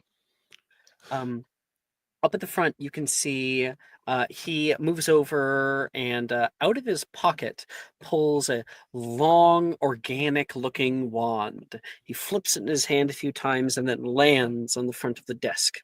and looks out toward everybody else. I'll get the art for him just in case, like, Finbar has never seen him. Yes. Yeah, I don't think Finbar has. Here. This is Professor Milne, Sadie's dad. Very jovial guy. Bit of a know-it-all. He's a lovely pop. Seems fun. Muggle studies. I mean, the name is almost laughable. I mean, what could we possibly learn from people that have to do tasks by hand? Our two worlds have been separated for so long. What does everyone know about Muggles? What are they like? Huh? He says as he twirls a wavy, organic-looking hewn wand. And a few people put up their hands. Yes, Arnesia. My mother said if a Muggle ever asks what I'd like to eat, I should just say pizza, because it's their favorite meal. He kind of like gives a little nod there. And do either of you guys put up your hand? Yeah, I'll put up my hand. Now, Finbar, have you grown up in the Muggle world? Yeah, I'd say half-blood, but he's a bit more on the Muggle side, where it's like mom stuff is in the basement, but they live in like regular Muggle town. He does not call upon you. Put my hands up. Your hand remains up, as do a few other people.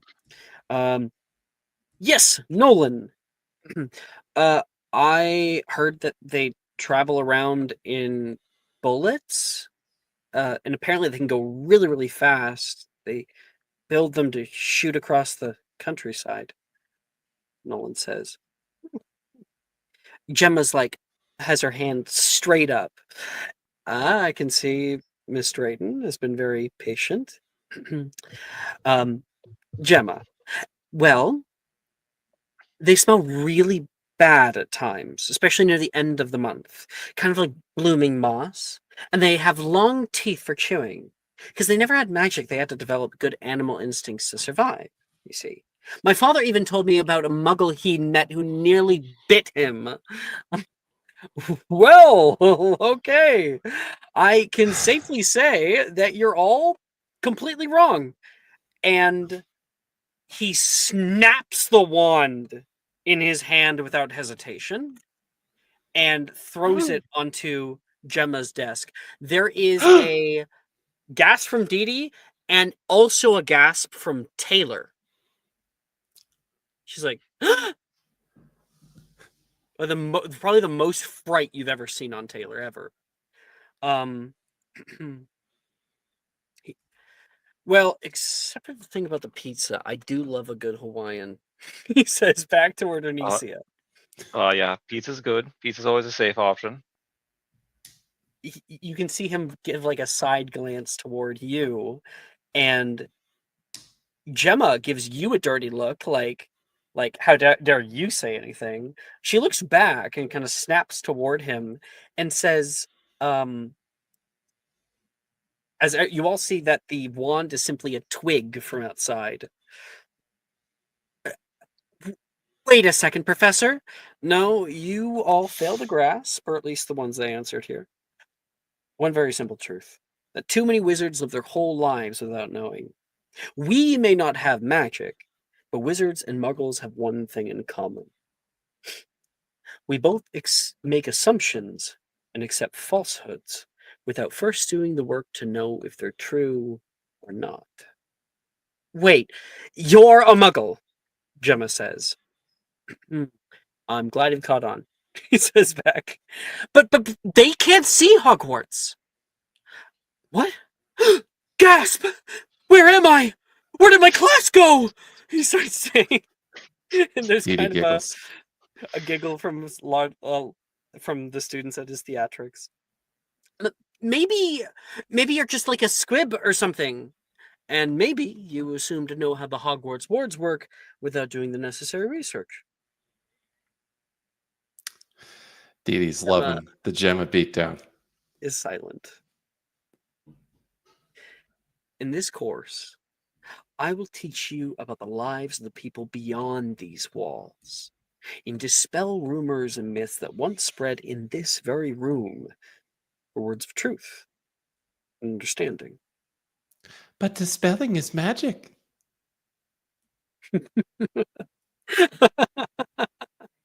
5 points to Dee Dee, he says. And actually, he won't give you 5, but he will give you 1. But It's all the difference. a point to Dee Dee. And I think he'll look around the room.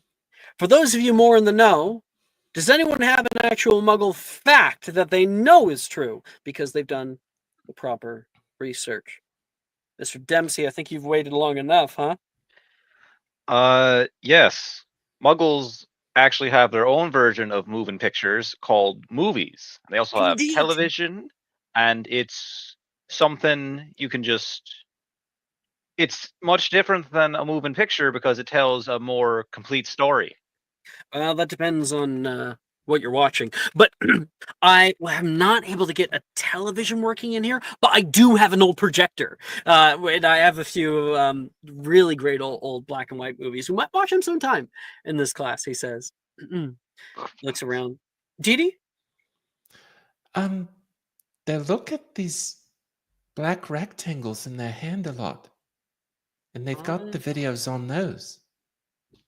Well, actually, this... Oh, no. You're going to have to go back. It's 2005? They've got these little bricks that have like these buttons on them. And they're always talking on them.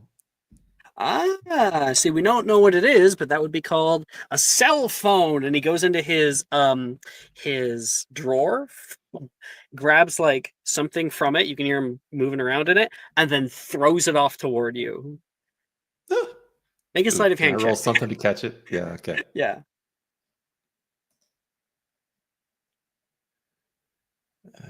Why do I? Oh, it's near the top. 12. 12, yeah, you kind of fumble it a bit, and nearby you, Nolan catches it. Oh, Here, he hands it off toward you. thank you.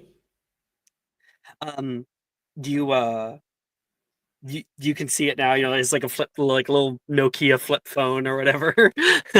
And Yes, these now ones. they don't work within Hogwarts grounds, unfortunately. That much is something that the wards don't allow. Only very simple electrical pulses can actually travel between electronics. When it starts to get to chips and more computer systems, that's when it's kind of fizzles out. Computer systems? I'm sorry. Gemma's like confused of what the hell he's talking about. Oh, right. Those All are the right. bigger button ones. They've That got actually like a leads- board in front of them. That actually leads very well into what I want to talk about today. He gives you all a bit kind smile. Now, who wants to learn about the internet? And the class seems surprised by their own newfound excitement into the topic, and people quickly get out their textbooks, ready to start learning.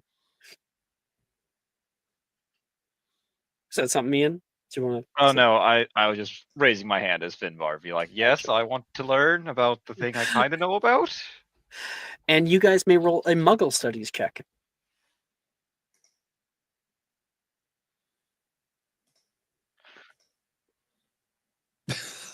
Jesus. It is just not. Okay, I'm gonna inspo because this Yeah, is yeah, enough. Enough may is as enough. well. Okay. That is way to go. All right. It's 17. much better than a 3. Yeah. You have a +0 to this, so it's whatever you roll. It's just down to the dice. Okay, so you got a 17, and Finbar, you got a 23. nice. So Finbar, you have an O, and Dee Dee, you have Finally. an E, and both of you gain one success out of 3 toward Muggle Studies proficiency. Or if you already have Muggle Studies proficiency, which I... Oh, Finbar, you have expertise already. This is going to be very... There's nothing I can give you, Finbar. Not on I that can way. get a good grade, and that's all that Mhm. matters. Yeah. But Dee Dee, yeah, 1 out of 3 successes toward Muggle Studies proficiency. Hey, you could donate your proficiency to me so that I just go straight to expertise. No, that's not how that works. That's how Alan. math works. Oh. Well, all that knowledge has to go somewhere, right? I As mean, come on. As the class begins to end. Is that all the time we have today? Goodness gracious. All right. Well, we're going to be meeting here same time next week, and I think that we might start on British Empire. Definitely. He looks back at like this like, you know, like the teachers that have the things you can like pull down. It's like a little scroll thing. The white, Oh, yeah, yeah. he's got that. He's like looks through it. British Empire, yeah, British Empire, definitely. Thanks, everybody. He gives him like a wave, and you can hear Gemma murmuring some things under her breath as she leaves with the other girls, and Ernisia's like, "I thought it was sweet." And you can see him go back into that room in the back, Dee Dee. And I'll go check it out. Yeah. I'll just be like, You wanna check it out, Professor, Finbar? what's back there? Yeah, I'll check it out. He doesn't hear you when you first ask. You walk up to the doorway. It's like half open, so you're able to see in, and whoa, kind of like slowly walk through the door. And what you guys walk in on is sort of an open floor of a museum. Not true though. It's very out of order. But there are like little there's some glass cases, there's some like podiums with things on them. There's also other ones with rope that like stops people from going into an exhibit, but there is just shit all over. You can see a place where you might not have the words. I mean, Finbar would, but you can see like a washer dryer machine. You can see a refrigerator. You can see an AC unit, which is actually on its own pedestal. There's like a whole like plaque devoted to it, seemingly written by Milne, about the way that the air conditioning unit changed the entire world, the entire Muggle world, as soon as it came out, and has led to like actually the downfall of many like cultural old cultural architectural buildings in place of like these new like square skyscrapers. And you can see nearby there's like a telephone pole with like a big coil of copper wire. There's a little workplace area, like a little shop, and Professor Milne's over there, and right next to it you can see in the corner of the room there is raised up, held aloft, there is a old Model T. 1 second. This is I'm gonna actually this is interesting because one of my history teachers in middle school owned a Model T and brought it in one day for everyone to look at because we were learning about that time period. Here, sending to you guys Neat. what a Model T is. And he's just like getting his stuff back on, getting like work gloves. Oh, hey, you two. Hey, you guys don't have another class after this? No. No, no, but that's how did you get that? You got so much stuff here from the Muggle world. Are we intruding, Professor? Are we supposed to be back here?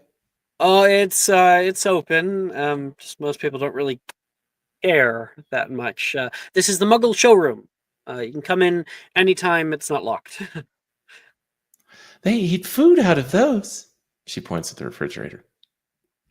Well, No, Yes, no, it's not like it's a plate or anything, but yeah, they store food in them. The refrigerator unit was first, and he starts going into a long monologue about the invention of the refrigerator unit, how it was like indelibly useful to humans at the time, and how what they used to use before that, like ice boxes, which are highly insulated. Actually, the back gets very hot. He starts going in about it. Also about like its percentage of like overall electricity use within the world, and he starts to get a little bit too far away from where you're at. Is it on? No. Okay, then Dee Dee will feel around the back, be like, "It's not hot back there." We'll have to talk about electricity sometime. Wattage, voltage. Oh, that'll be a fun one. Actually, next year we do circuitry. Ooh, that sounds fun. What's doo-doo circuitry? You gain your inspiration back, Alan. Way- You get it back. I'm putting it. Boom. Way to go. Oh, Professor, do we do that thing where do we do the thing with the potatoes and the batteries here? Because I feel like that's something we'd probably do here. Mr. Dempsey, are you local born? No, sir. My mother's a witch, but I grew up mostly in the Muggle world.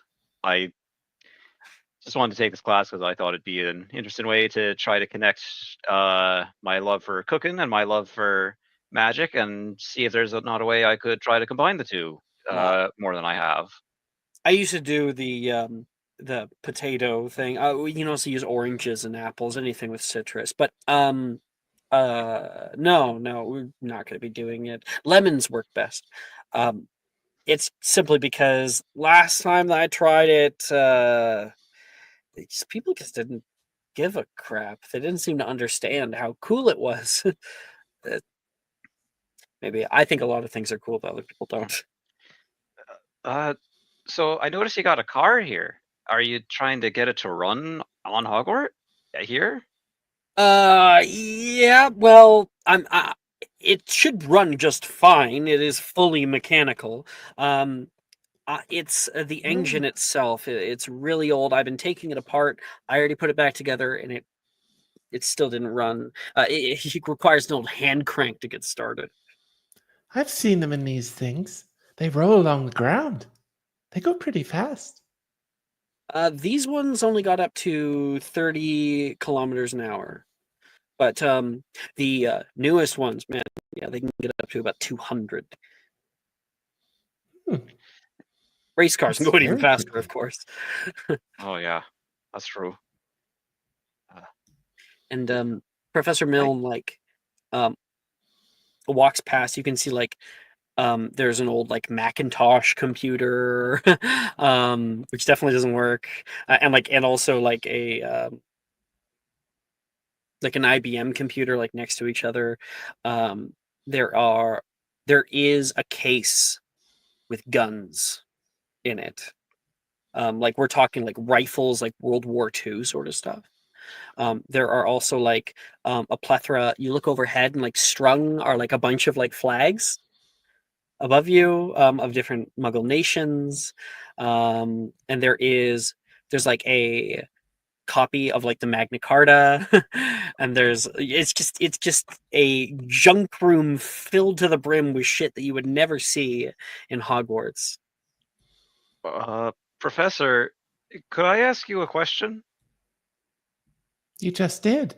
Well, more. I would be very careful about asking me a question. So, one, I really liked the class today. It was very, very engaging. But so you're not a wizard? You're a Muggle? Personal questions. Those are a little bit easier. Yeah, I was born this way. Never had magic, and but my daughter's a witch, and I have a master's of education. I don't know if you know what that is, but I went to a school kind of like this one, and it taught me how to teach much better, which is oddly not a subject you guys normally do.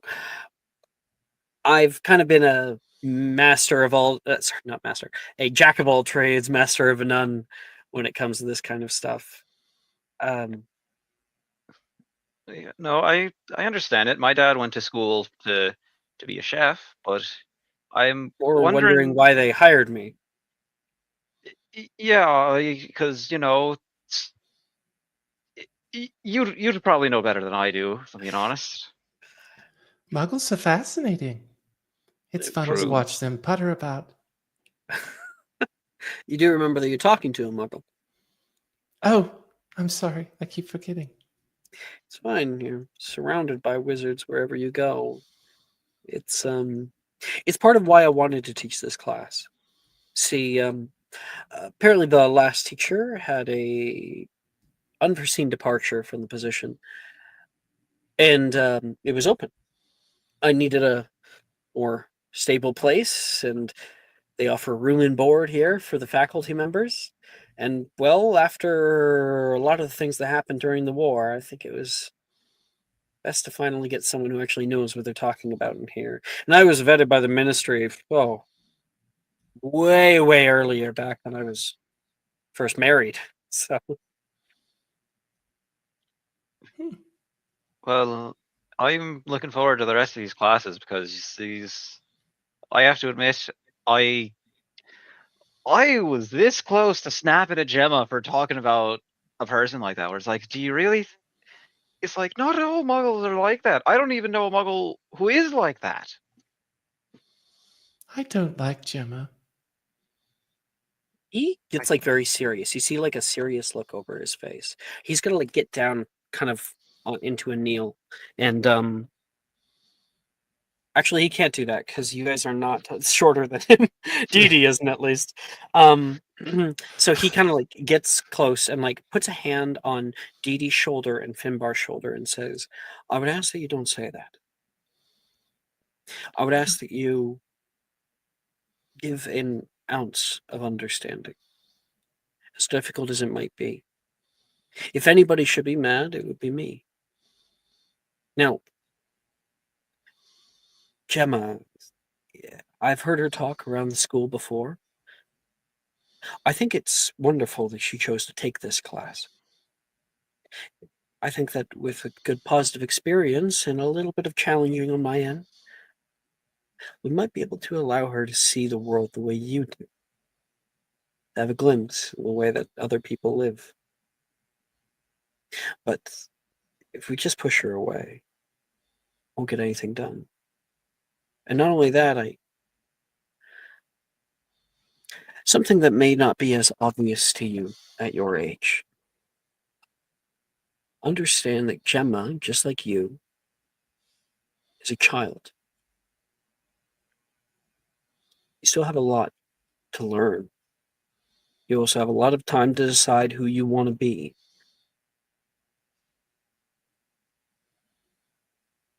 So, if you can't be nice to her, I'd ask that you not be mean. I won't be in my class. No matter I'm what she never. says. I'm sometimes mean on accident. I could put my foot in my mouth too.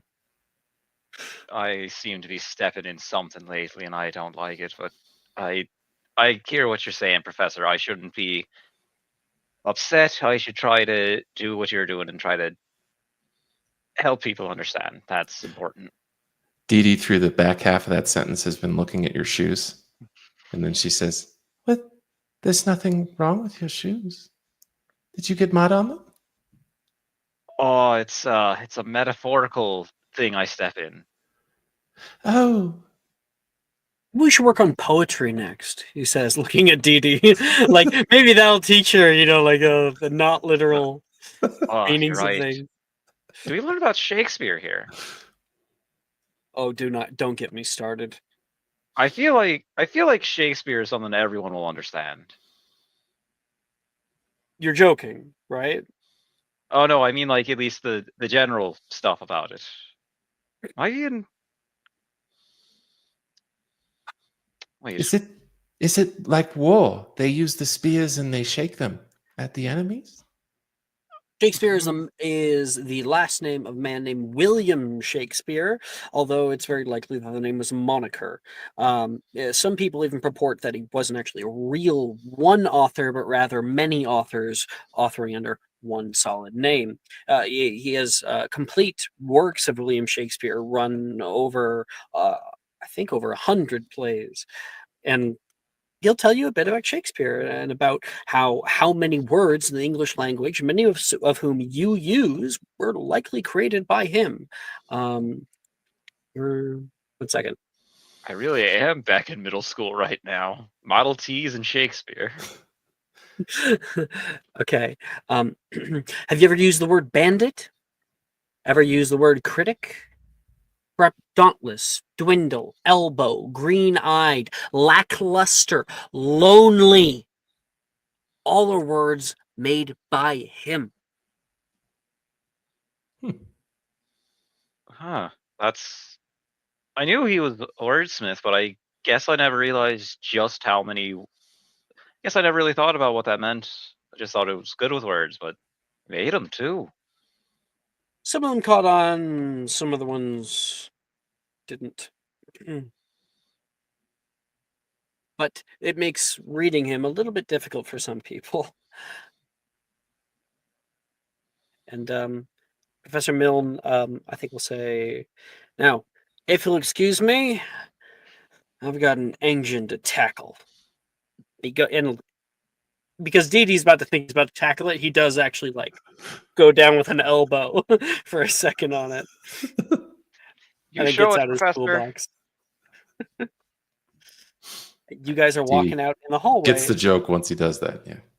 And him and Sadie, you see sort of where they're alike a bit, but they're also very different people.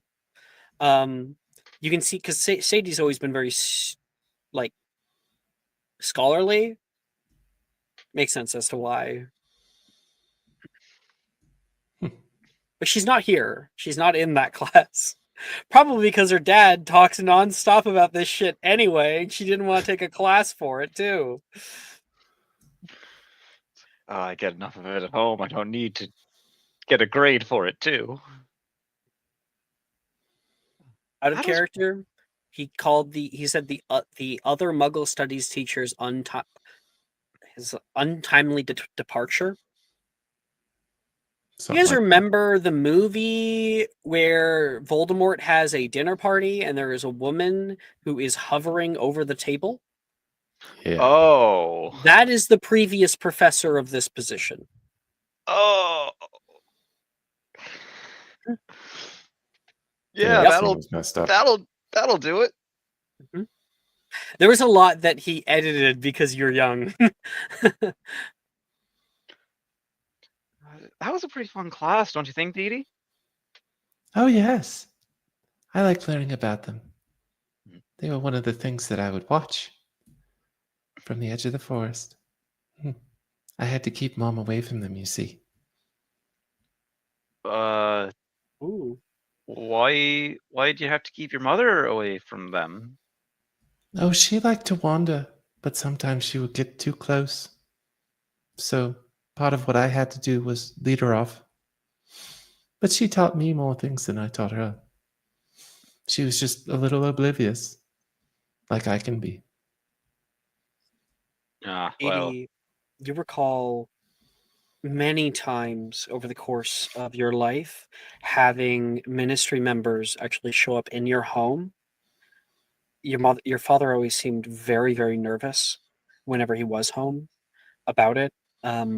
And they're from the Department of Regulation and Control of Magical Creatures. There's a few times where she did walk off, where she was seen by muggles, who immediately started gabbing about it, and then obliviations had to take place, and your father was fined, and your father eventually started a sort of game for you, because you often would hang out with your mom, and so that game is that you can't go out of bounds.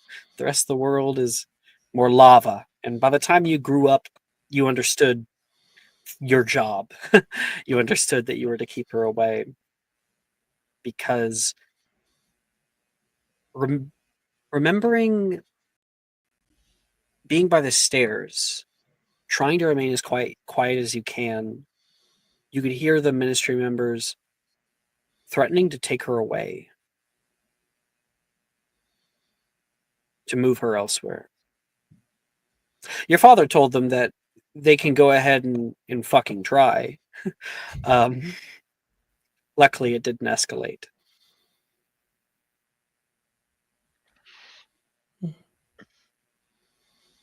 Well, No, she's where I get my size from, and yes, oh,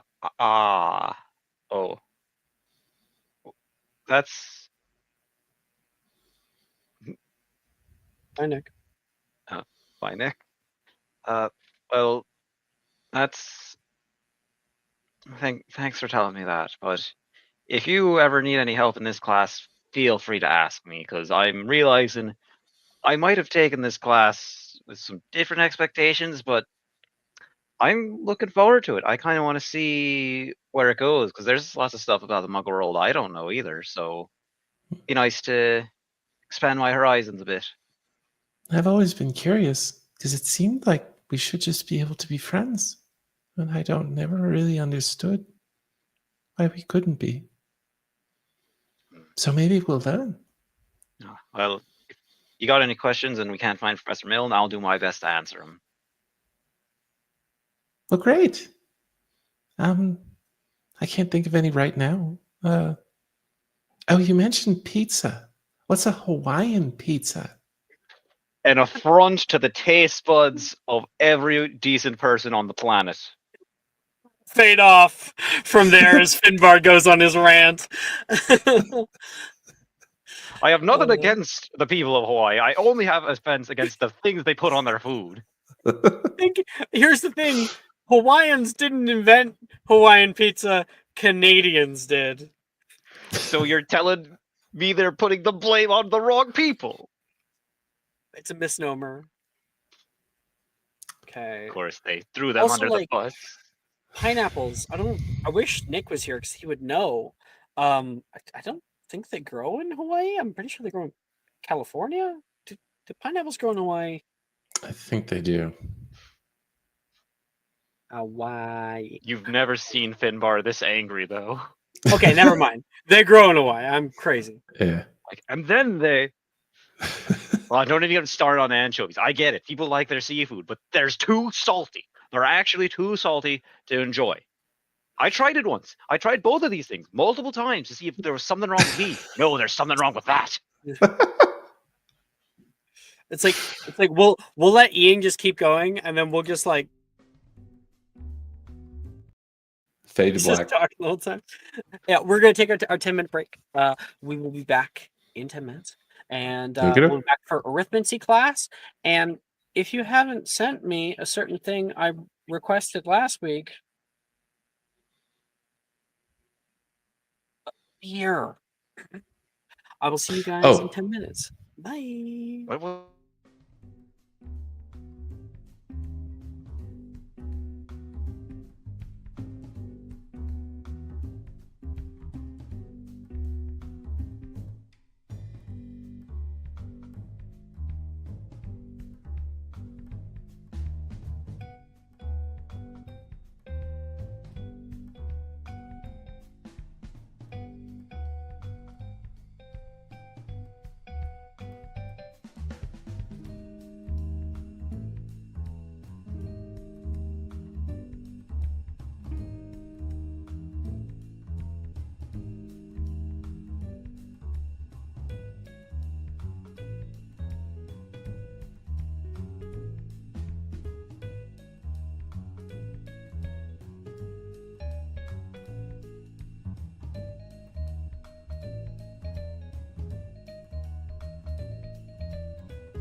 Hello, everybody.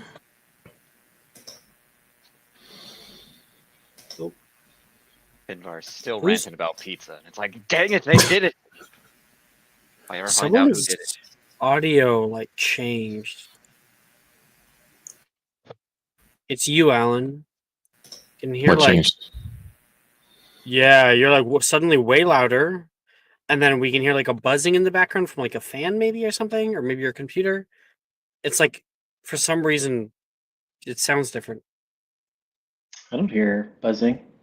Yeah, I don't hear buzzing either, but you do sound louder. Testing. Sounds Seems good. fine to me. I don't hear Fine. the buzzing anymore. Well, it works. We'll leave it as it is. Where are we? We're gonna be coming back here with arithmancy. So, Shade, I know you're in arithmancy, right? Is I? Yes. Hey. As am I. Finbar is in arithmancy. Who else wants to take arithmancy? Yeah, I'll take arithmancy. Milva. Sure. Everybody. The whole gang's together. Hey. Or I could go see Azareth. Yeah. It's an option. What is arithmancy? Maybe he's back from his stroll. It's intelligence casting.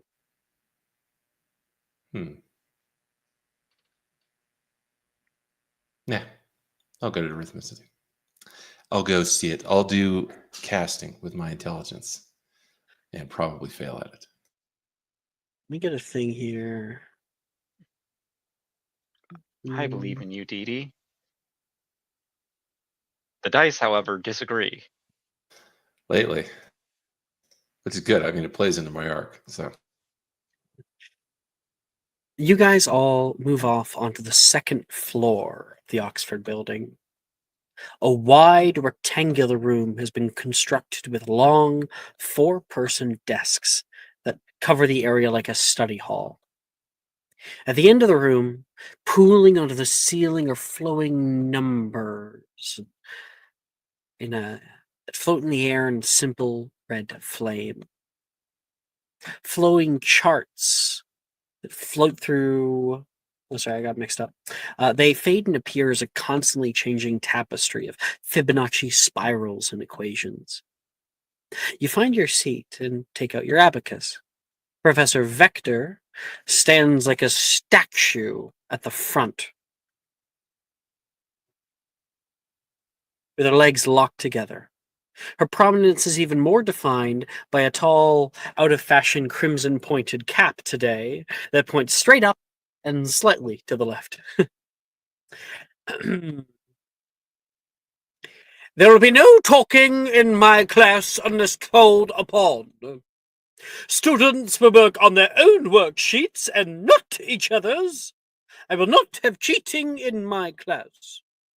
No wayward spell casting. Keep spells within your own area. All material that is not done in class will be completed by the due date.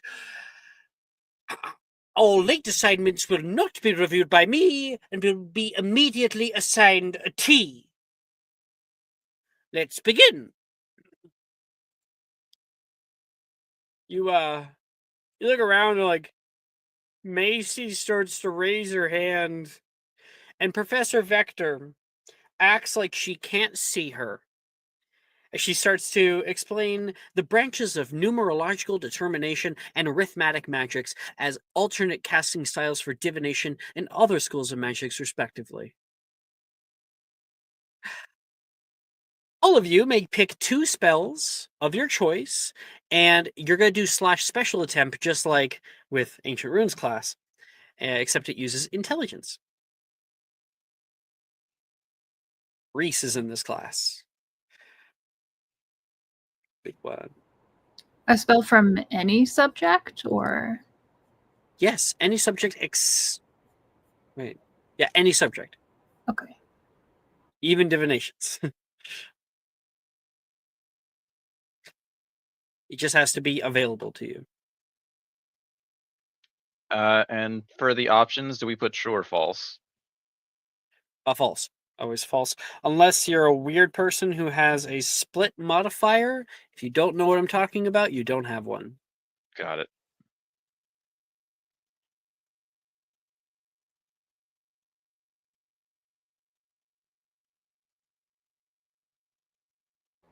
And sorry, just to clarify, so when you say available to you, do you mean ones that we've attempted before, or can it be new ones? I guess that is, I should say, yes, it can be new ones. It just has to be a spell for which would be available in a class that you take. Okay.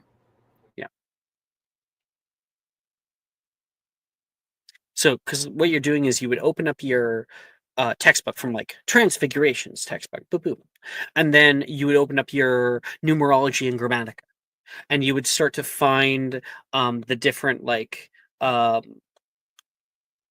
attributes of like, okay, I have to find the result vector of this spell. I have to use reverse quiltranic sublimation in order to take this effect and boil it down to its physics. There's like, it's like that. It's magic math. So Shade uses his end spell on this one.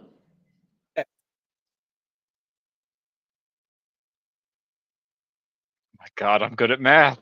Finally. All right, once you have yours, you can tell me. All right. Shade? Oh, go ahead. You go. So I got a 21 on Protego and an 18 on Expelliarmus. You have an E. Let's go. Very good.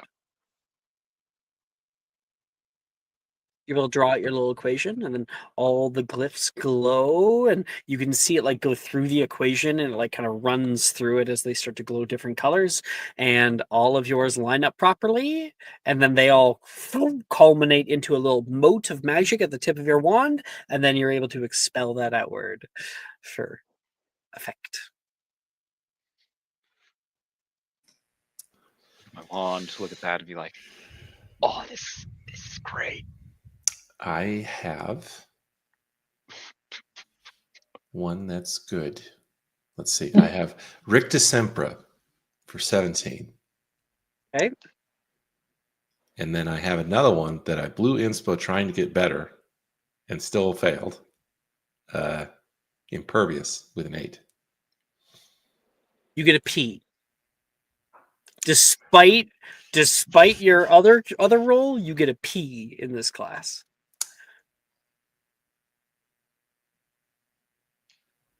He's Shade, losing it, man.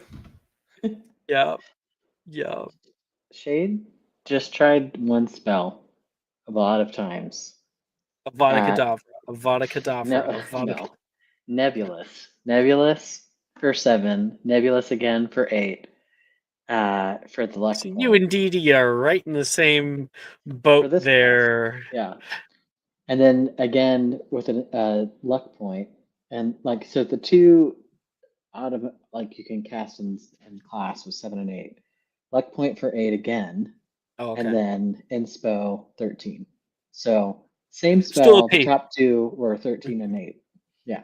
Yep. As you guys are learning, we go with the lowest. Yeah. Milva. I attempted Sagittario and got an 11, and then Solid. Anapneo and got an 18. An A. Woo. Passed this class.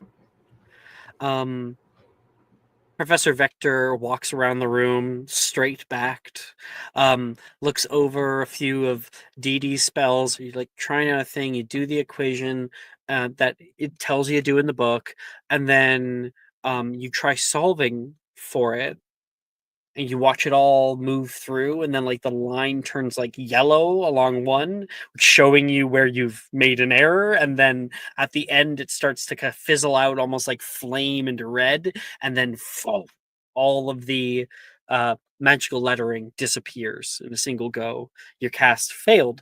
The interesting thing about arithmancy is that you can't miscast like except for a nat 1. So like you fail to cast it, but like there's no downside. There's no like chance of like backfiring and crap. Okay, there's a 5% chance of it backfiring.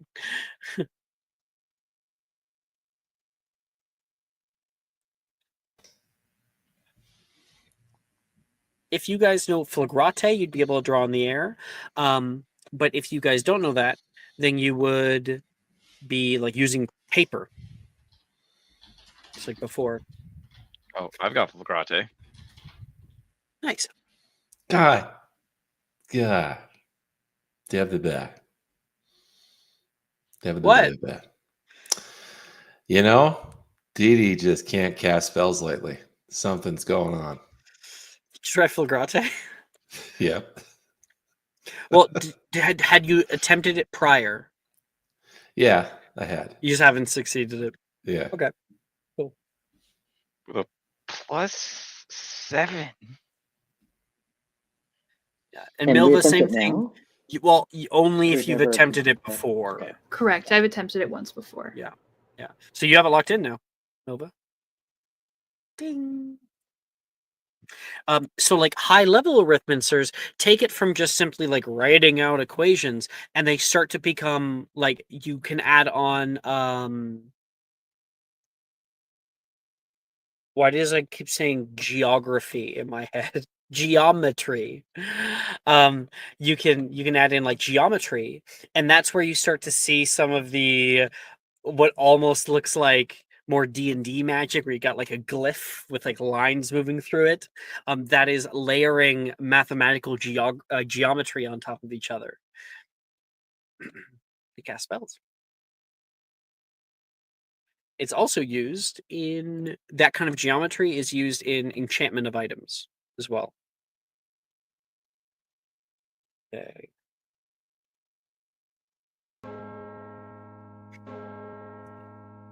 Near the end of the day, you guys are all heading off to your last class of the day. And as you do so, Dee Dee, you look down at your schedule, everyone's walking with you, and you notice it doesn't say astronomy. Instead, the words have moved on the page and now show Defense Against the Dark Arts. 5th floor, Oxford Building, West Wing. Didn't we already do that? I can't remember. Yeah. We did? Okay. We did So- the ADA class, yeah. Normally, it's astronomy right now, but it's changed.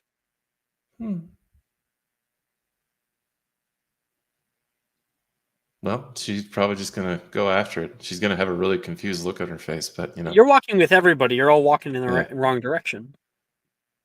Is anyone else going to Defense Against the Dark Arts? What do you Ready? mean? We have astronomy today. Yeah.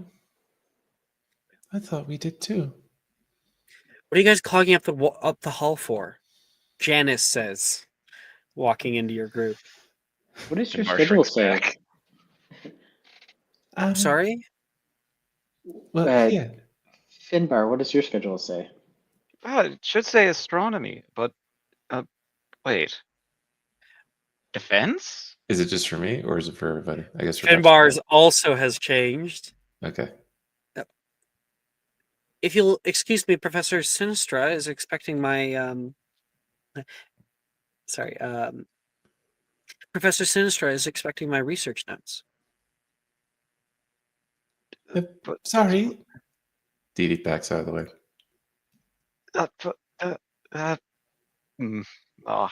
She turns and can see Finbar stuttering, and she actually stops and turns around. Check out your tongue. He'll just shakily hand the schedule to her and just be like, just have a look. I know my own schedule, she says, holding it and not looking at it. I have it memorized. Please? Mine changed.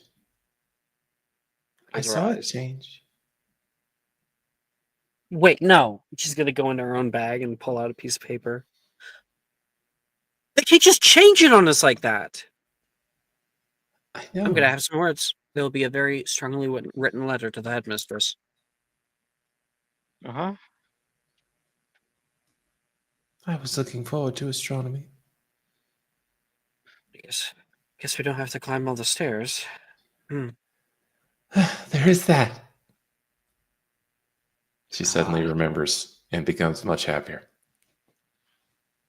I wonder why we have defense today instead of astronomy. Maybe it's defense against the stairs.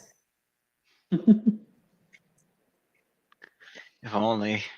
I think those stairs will be my mortal enemy until the day I leave. Me too. They just looked over at Milvish? Victor with wink about the brooms they're still using to get up to the top of the tower since first year.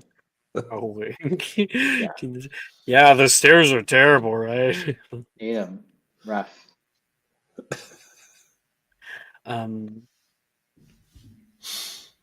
Milva, you're one of the first people to get to the DADA classroom. Janice comes with you. And as you walk into the room, you see it's bare and empty. First person here, except for a cupboard sitting in the center of the room. Huh. I wonder where all the desks went. Maybe we are in the wrong class. I'm going to edit what Rachel said. The desks are normally not here. All the desks are piled up on the right-hand side. They're like stacked up. There's normally never desks here in this class. Remember, like every DADA class we've had, we've been like sparring. Yeah, True. the very first episode, I state that there's no desks in that class ever. She doesn't like them. But yeah. So if you want to recount, maybe say something Sure. else. Redact that. Huh. That's strange. A cabinet? Are we sure we're in the right class?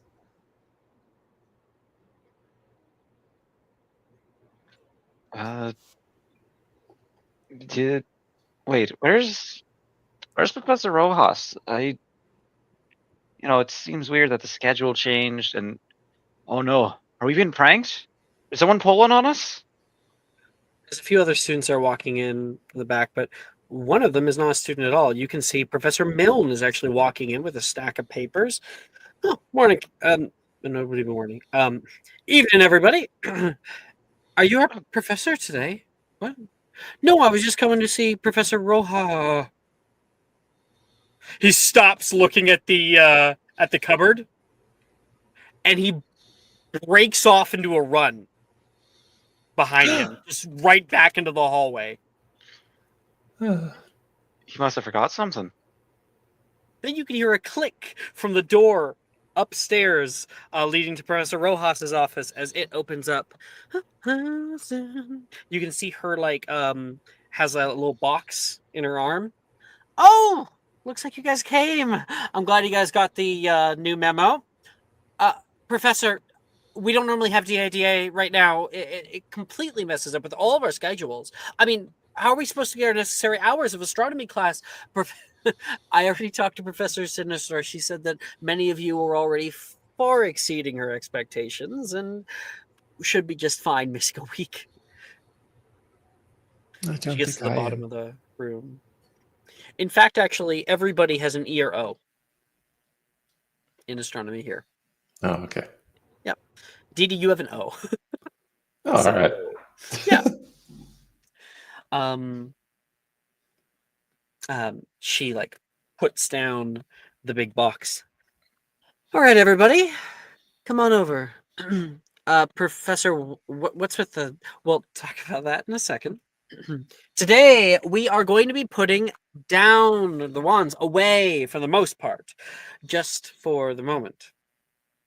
See, today's class, as you can probably tell, is something a little bit more special.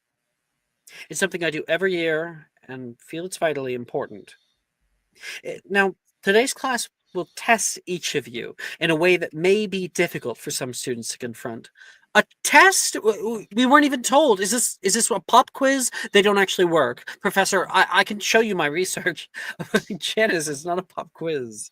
It's a more focused lesson. Oh, I might actually prefer that. Rojas doesn't say anything. Anyone have an idea as to why I might be saying this? He looks around. Most people, no, we're not going to do hands. Most people have no fucking clue. You would have no clue as to what's going on. I am also the Ghoul Studies professor here at Hogwarts. You guys might not know that. It is a very fun topic that you can jump into in 5th year. Highly recommend it.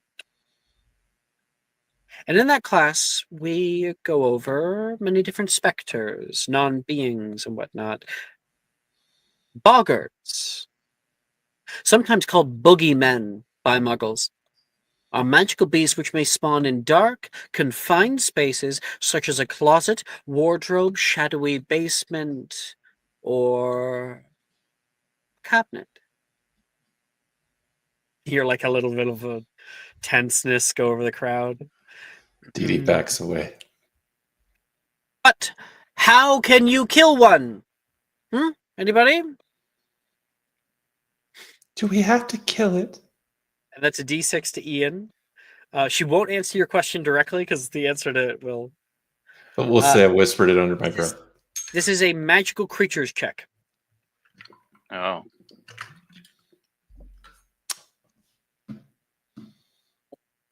Not shade.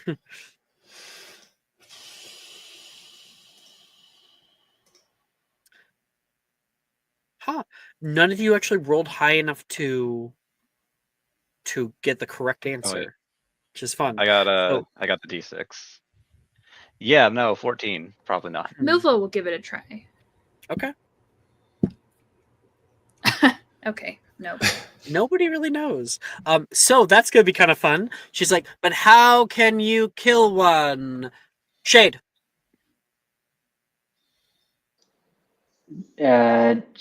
Expelliarmus? No. Ooh, good first try, but that would only disarm the assailant if it did work. Somebody else? Milva. Shoot it into space? Now that one I like. I'd love to see that. The effect on it I think would be lackluster though. Dempsey. Natural light? They may spawn in dark places. That does not mean that they cannot leave them. There's a bit of a look along the crowd. She puts her hand on the side of the thing, and then Dee Dee, you say, can you repeat the thing you said? What did I say? Do we have to kill them? Trick question. Boggarts are similar to poltergeists and are thus classified as, what did I say earlier? Non-beings, and are henceforth not actually living to begin with. So, this little guy in here I've had for the better part of 7 years. Let's just say he came with the building, but he did get loose at one point. That was a bad summer. She is kind of stroking the side of the cabinet. Now, another question. What does a boggart look like? And everybody may roll magical creatures again. No D6s this time. We'll see. Ooh! Dang. Dee Dee. Damn. That's another 10 points to Hufflepuff? Hufflepuff All said the behind lead. Ravenclaw. We gotta catch up. Wow. So, Professor Rojas kind of has like a look on her face, and Dee Dee, you weren't sure what she was talking about initially. You were confused about killing them, but you are aware. One second.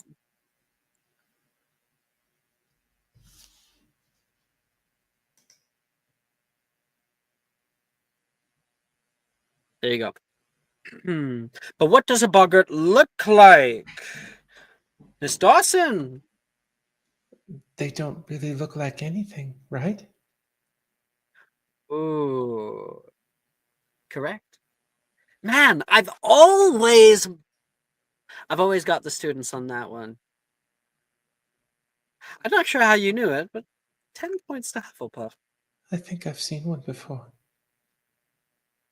Then you'll know that boggarts have no set size, no set shape or true physicality, meaning that anything you see come out of tap tap that closet cannot hurt you, at least within the first 60 seconds. Now, I'm now, if things get bad, I will intervene, so don't worry too much about it. And Billy's like, you're going to make us fight one. Oh, no. I'm going to make you confront that which you fear most. For a boggart shapeshifts into the thing that makes you most frightened. Worry not, those students. A simple spell can turn even the scariest of boggarts into the silliest of tricks. Anyone know its name? History of magic checks. D6 again to Ian. Ravenclaw needs those points. Desperately. Man, I wish I could reallocate these rolls. Oh yes. Nah, 20! That's 20. Let's go. Mind the pronunciation. I'm sending it to you, Finbar. Oh, I think I know it. Yeah, but it's not it's not spelled the same as the other word, right? Right. Ridiculous or ridiculous. Precisely, ridiculous. Not ridiculous. That's just want everyone to understand. Everyone, please make a line, and we'll begin. And she goes into the back, and you can see her grab from that box she brought down and pull out a large, like record, and places it onto a ginormous gramophone. You might recall, like the scenes, the original scenes.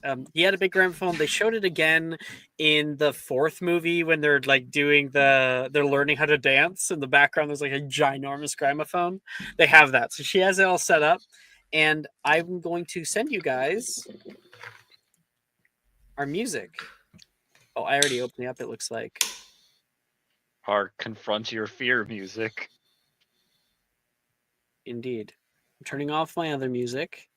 Now, it's only 3 minutes long, so I recommend right-clicking and looping. I don't recommend starting playing because we do have to set up a little bit. So don't start playing it yet.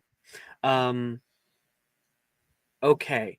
So, you guys are going to tell me where in the line you end up going. So that can be, I go near my friend, this person, and it's determined as where they are in the line. Or you go, I get to the back as quick as possible, or I'm right in the front, or I'm in the middle, or I'm by these, these people. Any answer like that will work. Just let me know. How are we setting up the line? For Finbar, wherever Janice is, he's gonna try to not be near her. She's in the back. Finbar's going towards the front because he's like, I don't want to possibly make her even angrier at me. Dee Dee gets very scared very easily, so she's near the back. Yeah. Milva's in the middle for sure. Okay. Shade's toward the back. He wants to try to see what's happening for other people first. Got you. Okay, so here's what we're going to do. I'm going to list off every name of the people in your year, and you guys are going to tell me if you care or not, because going through all of them can actually take a really long time. So, especially if you don't give a fuck. So, yeah, I'll name off the names. If somebody is like, I want them, I want to see their scene, then just say so. Macy. Yes. Okay. Boop. Morgan. Sure. I think I know what it is. Yeah. Yeah, I think we already know what it is. Yeah. Nolan. If it's going to be the same thing, then we can skip it. Yeah, to Nolan. Rin. Yeah. All the Hufflepuffs are. Delilah. Wilfred. I'm curious. Juniper. Saoirse. Right. You want Saoirse? Actually, I don't know Saoirse really that well yet. Hey, well, this could give you information. It about might it. just. I might like just say getting a yes free- to every. I'm gonna add it in. I might just say It's like yes to getting a every free, like, Ravenclaw, if I'm honest. a downtime, learn a secret. This is basically that. I might Uh, just say yes to every Ravenclaw, if I'm honest. Brett. So Brett's a yes then. Yeah. Janice. I'm sorry, everyone. Yes, obviously. Yes. Reese. I want to know, Reese. Yeah. Billy. These are Tell you, Finbar's people. He's got to know. not Billy. Drusilla. Okay. Taylor. Oh yeah, Taylor. Finbar's basically all. What was that, Taylor's Ian? interesting. Oh, sorry, I'm talking too much. Yeah, but Finbar is basically yes to all Ravenclaws. Okay. Put one then. Ernesia. Yeah. I want to see Tay-Tays. Gemma. Yeah, absolutely. Levi. Hmm. Okay, we're doing almost everybody. Wait, Sorry. we're doing everybody. There's been yes to everybody. Oh, Well- not Juniper. There's not Juniper and not Delilah, but Yep. everybody else. Nate. Now we're in the Gryffindors. You probably don't give a fuck about them. Darcy. Hey, I mean, Nate, we've met a little bit last time. So that might be interesting. Yeah. Is that a yes? Yeah. Okay. Darcy. Logan. Sam and Sally, and Sadie. I think yes for Sadie. 'Cause Gryffindor. I've talked to her a few times, and we just met Professor Milne, so All right. curious. Hmm. So you got a lot of people to go through. Yeah, I mean, you can make it short and sweet and to the point. Yeah. Yeah. I think we'll just I won't go too far into it. But so we've got Milva in the middle, Finbar in the front, and Dee Dee and Shade in the back. Now you'd be fighting for the back probably. You're like, get out of my way. Good luck fighting Dee Dee. Yeah. Dee probably wins. You pick someone up, just put them to the side. Sorry, I'm going back here. You're hoping that class ends before it gets to you, you know? All right. Professor Rojas takes out her wand and says, all right, everybody. Mr. Bratt, thank you for volunteering first. And he goes, huh? And he realizes everybody has moved behind him. Take a step up, please. Step up. Okay. Where's your wand? You said no wands. Well, you're up on the chopping block. Get your wand out. Come on. And chopping block, Professor? Oh, come on. I didn't mean it literally. And he seems really worried. He stands in his place. All right, position 1. Good. Let's get going. And she places the needle onto the spinning record, and you can start to hear, and you can play it now. I recommend right-clicking, clicking loop, and then whenever you get annoyed with it, just turn it off. I don't get annoyed with it. I fucking love it. So Rick goes up, and you can see she flicks her wand toward the cabinet. Clicks open. The door starts to open a little bit. And then you can see darkness begin to pool out and all over the ground.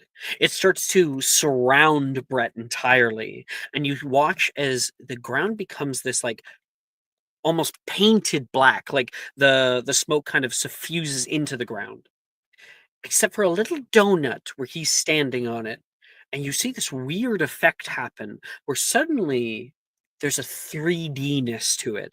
It's no longer just painted black. The wood boards are gone, and it is void beneath him. And you can see Brett start to freak out. And Professor Rojas says, "Anybody have any idea as to why you look so scared? Hmm? Come on, Dempsey." Because it's turning into his worst fear. It's overwhelming his senses.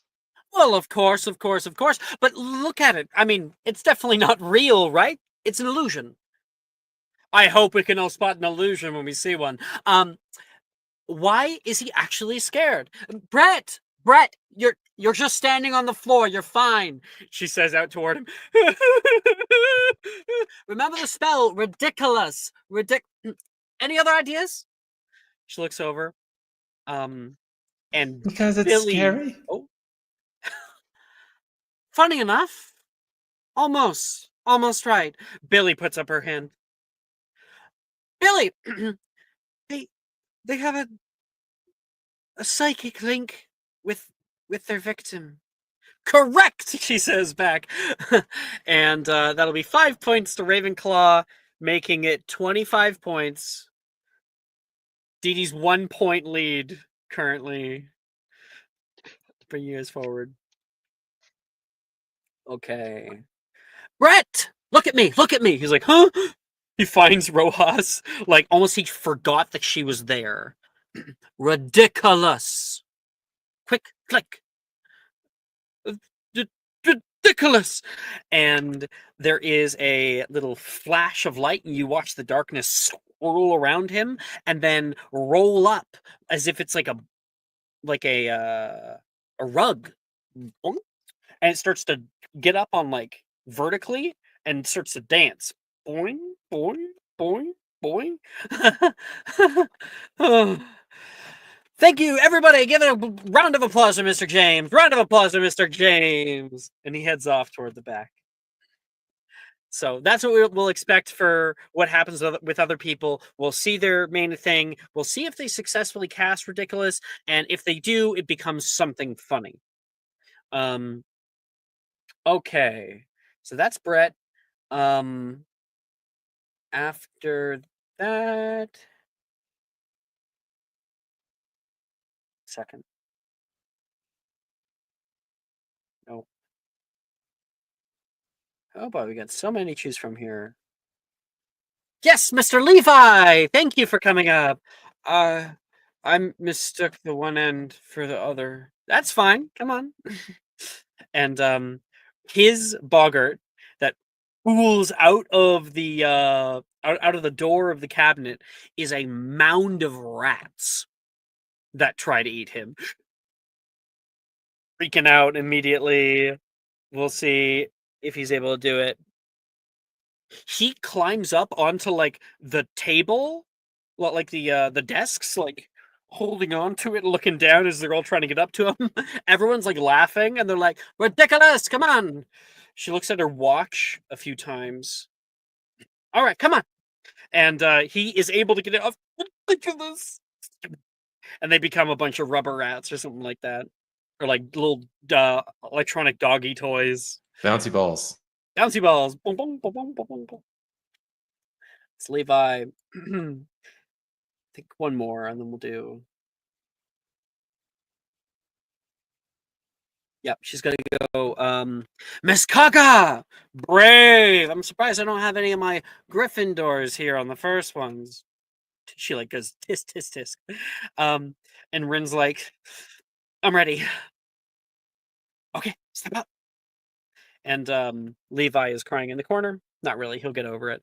And Rin, her boggart turns into her, as if she's looking at a mirror and she sees her put her hand up toward it, and it moves in unison with her.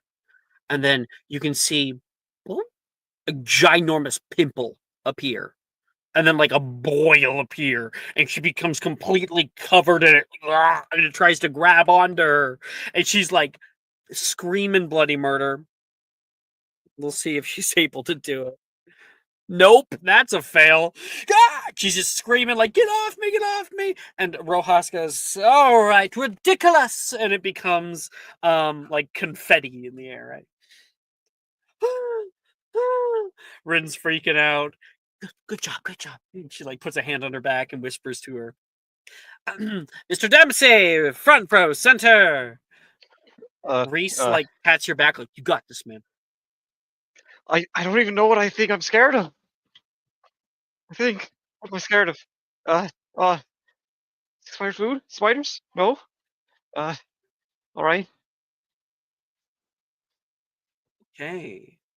You step forward, and the thing that was previously the like confetti is like all around you, and then it disappears for a moment, and you feel this fuzz come over you, and then suddenly there's a metal plate below your feet. Huh?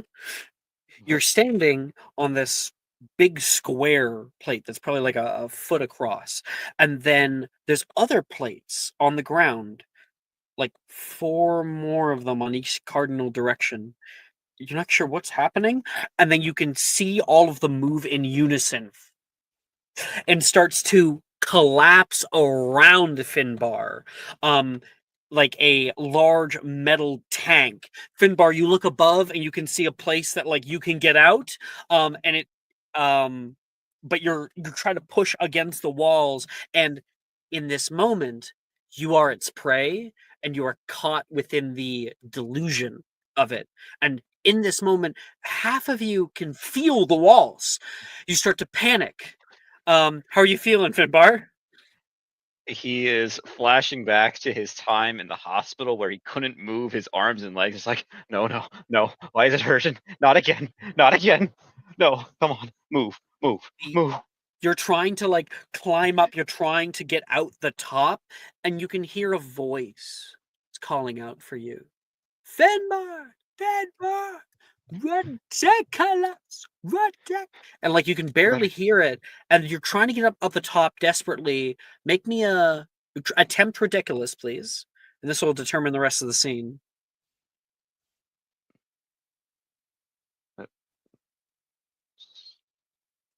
Spell.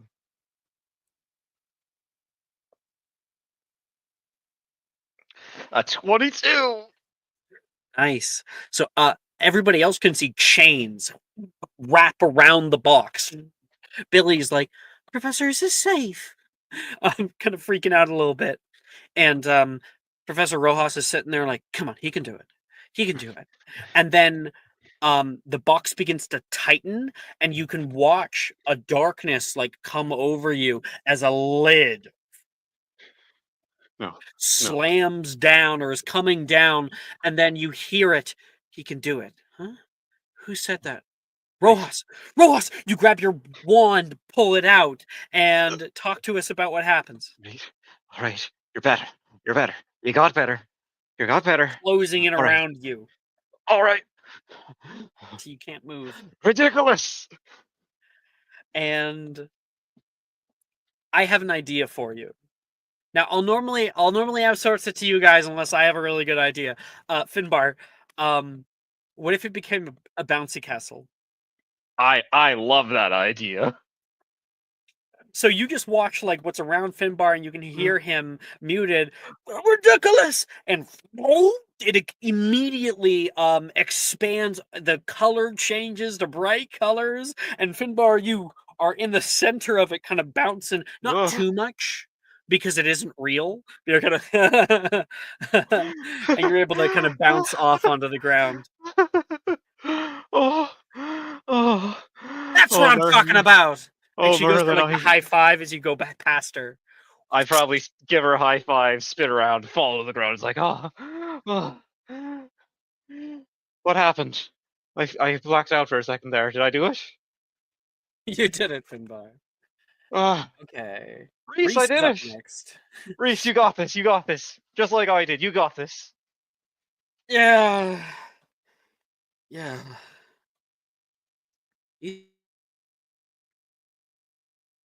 So it's like kind of moving of its own volition. Begins to whip and like spin 1,000 times, and then stepping off. Right in front is a man standing in front of Reese. You can see him panting heavily, You can see long fingernails coming out of one side. Half of his robes are torn. He looks to be an Indian man. His hair is wet with sweat that has like come out onto one side of his forehead, and he slowly looks up toward Reese. You, you. Reese is like freaked out. He's caught like a deer in the headlights. Rojas kind of brow furrows for a second. Come on, Reese. Act first. Let's see if he can do it. Nope. You're not real. You're not real. He's saying in Punjabi, and the man speaks back in Punjabi. You guys wouldn't be able to discern what he's saying, but you can hear sort of hiss in his voice. You can hear an almost like very, very dark tone come out of him, and then you hear him yell with almost like a growl, and Professor Rojas goes, "Oh no, you don't!" And she's going to cast out Ridiculous toward him, and like as Reese hasn't even wielded his wand, he's completely caught in it. He's what's the word? He's paralyzed by the fear. She's able to flow it back, and it turns into a new thing on the side. Mr. Castelli, are you okay? Yeah. Huh? What? The thing is broken. The connection is immediately broken. To the back, please. To the back, please. He just goes back. A round of applause for Mr. Castelli. Everyone kind of golf claps. Okay. It's Reese. You can hear Anicia be like, Taylor, don't. Let's just get it over with. And Taylor walks up to the front. What comes out is McGonagall. She informs Taylor that she is no longer welcome at Hogwarts School, and that her ability to learn magic is hereby revoked. She has her wand and snaps her wand, and you can kind of see like a flinch from Taylor. She starts to shake a little bit. And that is a success, just barely. Ridiculous. She casts toward it. And the McGonagall becomes like a tree, and the broken wand is now like a branch that's broken off. You can see a face go.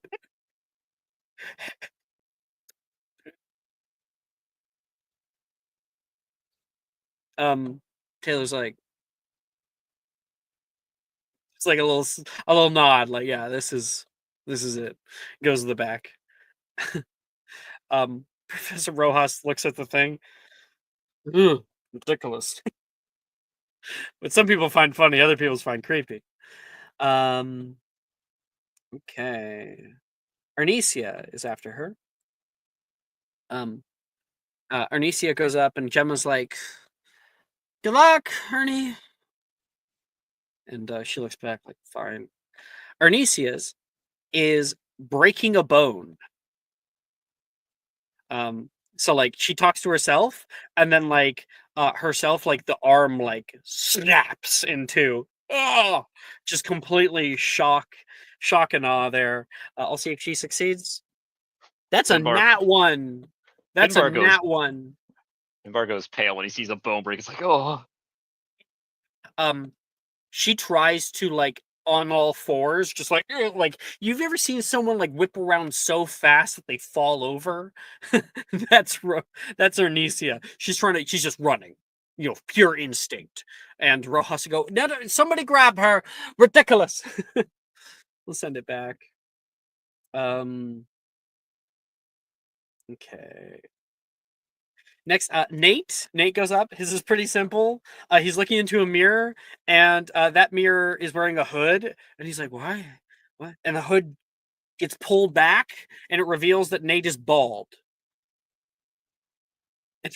That is Nate's greatest fear.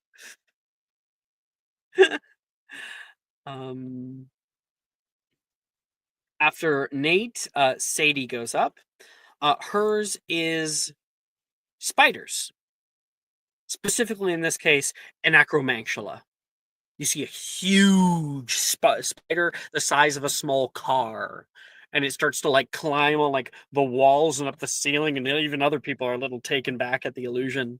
But Sadie is really freaked out, and Sadie, like almost on like a warrior path, is like, ridiculous, ridiculous, and she's trying to cast it out at it, and like it keeps running away. I think she hits it on its side, and it will do its thing. Because that's Sadie.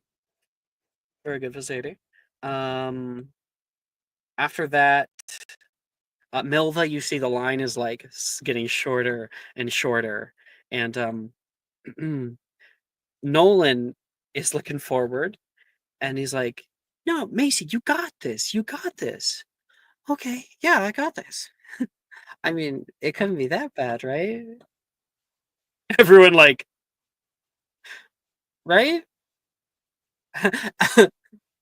Macy, you're up. You're up. She goes up to the front. Okay. And Morgan's like tapping his foot. Just tap, tap, tap, tap, tap, tap, tap, tap. And Macy's is very exaggerated. So she sees herself talking to her, and then she starts to expand. You know, like Willy Wonka and the Chocolate Factory? Like ridiculously spherical. But her fear is getting fat and bloated. That's Macy. Too real. I know. And then there's Morgan, who's up. Hey, I know want to go see, so just deal with it. Are you ready, Mr. Cook? Ready as I'll ever be. He goes up to the front, and what do we see? With the boggart changing into, on the far side of the room, a long boa constrictor. But the boa constrictor has red eyes. You can see a sort of greenish gray scale to it. And as it moves, it trails behind it a long trail of blood. And you can see the blood is dripping off of the side of its face as well. Coming straight toward Morgan. And Shade and Milva, you're not the muggle of the family, so to speak. Correct. So you may also roll a history of magic check. Okay. The two of you.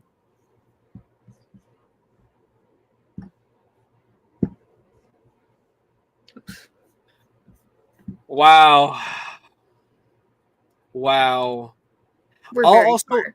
and I'll also allow Dee Dee just because she's so close to Morgan.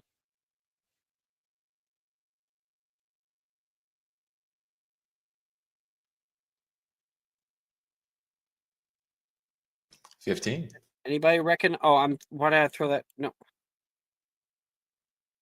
Oh, I did cancel it. Good. In discussion. I am sending. Anybody recognize this snake? That is Chamber not Secrets? just any snake. Basilisk? No, it's not basilisk. It's a boa constrictor. Basilisk would be Is that big. Nagini? That is Nagini. Yeah. Very specific snake. And Dee Dee, you would realize why. Part humans and stuff, you're more closer to some of the lights, even if people not in your own community. During the war, Gringotts Bank was attacked, a place where a lot of goblins work, but also live. And there was a massacre. Killed a lot of goblins. And specifically, the snake did. Of course, it was a Horcrux, so it could not be fought or killed. So, yeah. Do with that information as you will. Meanwhile, Shade and Milva have just think it's a fucking snake that's scary with blood. Yeah. Because honestly, and you know what? We're going to add this in right now. The Ministry probably doesn't talk about it. And everybody acts like it didn't happen. Because that's what happens during genocides. Denial is the final step. Yeah. All right. Where are we? That's Morgan. Oh, I didn't roll for if he did it. He does it! Fuck yeah, Morgan! Fuck yeah! It becomes a balloon with like a dog balloon, like a clown would do. Yeah. And it yips. Okay. Nolan's up. Nolan turns over toward Milva. I wonder what he'll see. Good luck. He walks up to the front. And the boggart, the little yipping dog, as he gets closer to it, the same kind of unsettling, it starts to whip around in a circle right in front of him. And Nolan is just completely standing there, very calm, right in front of him. And he kind of grips his staff a little bit, waiting. And we wait and wait and wait. And it doesn't stop spinning. Rojas goes, all right, Mr. Anderson, I think you're good. I haven't cast a spell yet, Professor. I know. To the back. Good job. There's like a little clap, and you can hear people like, "What the fuck?" People are like, "What the hell?" Is it because he's blind? And Nolan kind of shrugs and heads to the back. Guess I aced it, he says to Milva. Fearless, apparently. He shows his muscles for a second. Jokingly, of course. Okay. Milva, let's see. Ooh, fun. Milva, you move into the center of the room. You kind of don't know where the boggart has gone since it changed. It kind of disappeared. So you're on your feet. You're ready for anything. And then we all begin to watch as the room begins to darken. Not the room. The windows. Huh? You look outside and can see clouds being deformed. For those of you with a little bit higher passive perception, you might be able to see that this is part of the illusion. It's right on top of the windows. There's nothing actually going on outside. But Milva, you are caught in a room that suddenly darkens and dims. You can feel like the torchlight around you start to flicker. There's a bit of a wafting of wind that comes through you. A familiar feeling from your childhood, always before a storm.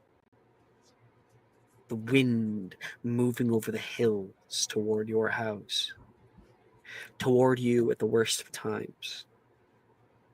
Clouds beginning to swirl from around, and you start to feel first like just unsettling, not yet frightened.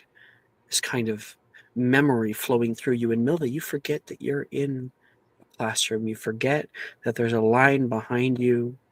You forget that there's a boggart. Instead, now you are only in the moment, only in the feeling of it. And there is a loud thunderclap. Lightning hits the ground and sizzles along the ground. Milva jumps back, and you can hear the thunder roar from right in front of her. And Milva, you feel this sudden urge of overwhelming fear. Make your attempt. Okay. Wow, nat 20. Third one this session. Way to go. Huffle puff. Huffle puff. Don't mess with Big Huff. Okay. God, Milva, the one woman army. Apparently. Milva, give us some flavor. So here's what I want to know, right? Before we talk about what happens, I want to know maybe a little bit of like where this fear comes from or some of the feelings that you have associated with it. It's gonna keep going. It's gonna fucking thunder again. And that lightning is getting closer and closer toward you. And then when you finally snap out of it, what do you do? What does it turn into? Milva? Sure. Yeah. Milva snaps out of it, but is kind of covering her ears a little bit. And I What are you feeling before that? Where's it coming from? I want to know the internal. Sure. So I think that it comes from because she has some issues with unexpected magic. So I think as a child, whenever she would get upset or afraid, she would cause the room she's in to have thunder and lightning. Ooh. Love it. Love it. There's always that wind that kicked up beforehand. Mm-hmm. You thought you were rid of it. And then what do you do? And then, immediately covers her ears and kind of starts to cower for a second. But I think is like kind of remembering that she's not actually alone in this room. And then is able to, with some amount of confidence, but a shaky arm, cast Ridiculous. And then instead of the thunder and lightning, they turn into the party blower horns.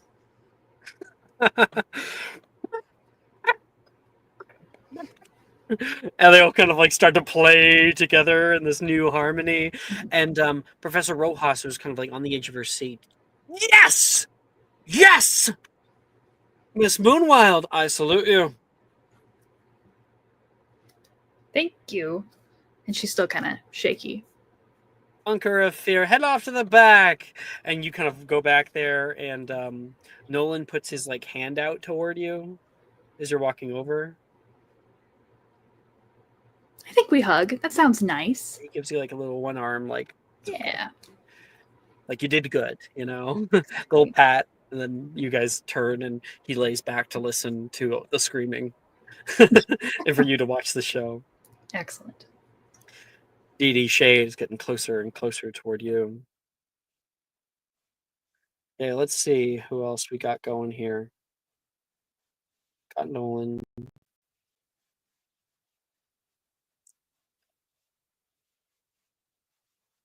Yeah.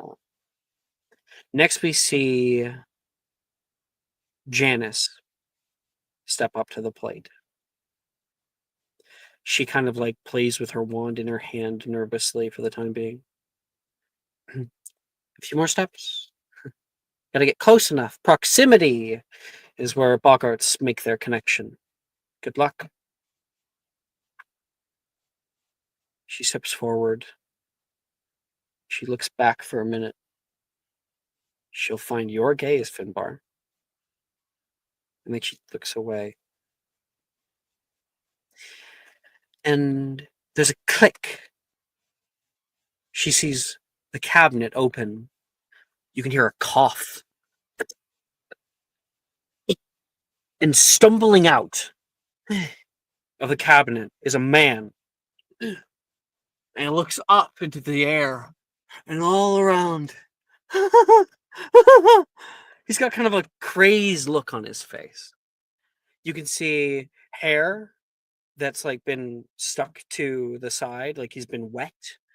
And you can see one of his sleeves is torn off. He wears a long overcoat despite that. And on the other side, where the coat opens, you can see black and white striped shirt and pants with a runic symbol on the right hand side, a little name tag. And he looks around the room for a minute. How did I? Janice,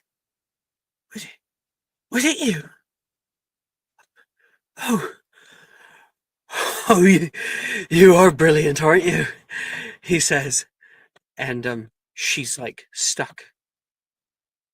No, no, no, no, no, no, no. You're not. You can't. Janet, come here. Look, give. He says, let's just see. And he tries to walk toward her. She takes one step back and then grips around her wand.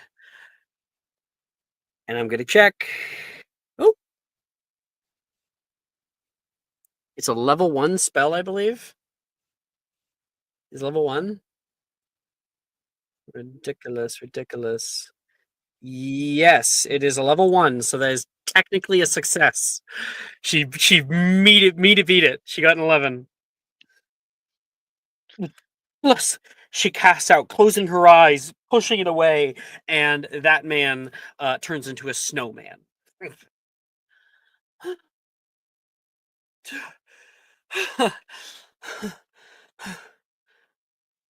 She's really freaked out. She's happy that she was able to do it. There's a relief there, but then there's like she shivers. Holds her head down, her shoulders up, closes her eyes, and walks to the back.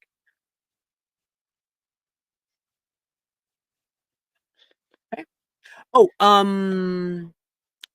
Shade. Perception check. It's one detail I actually missed, but I think Shade, yeah, Well, that's good enough. Shade, yeah. there was a tattoo. Death Eater. Death Eater.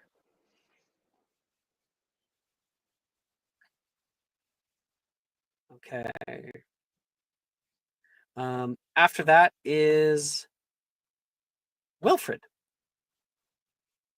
I can actually get art for this one.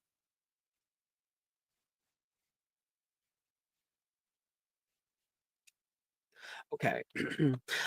So Wilfred goes up and he's like, woo, like let's fucking do it, right? Let's party. He steps up to the front and like takes a deep breath. Come on, give me your worst shot. And then you can hear my worst shot. I have to dumb down what I'm doing quite a bit more for that to work on you. Huh? He looks around. Dad? He's like fucking like what the fuck? And walking into the room, you can see a man in long pinstripe like ministry robes, horn-rimmed glasses, hair perfectly coiffed and pulled back, and a very stern expression on his face. Well, Wilfred, are we going to do it? Uh, I'm sorry. Do what? Are we not listening? He doesn't listen to you very often, does he? He's not that great at home either. Come on, Wilfred. Let's go. I'm sorry? Homeschool.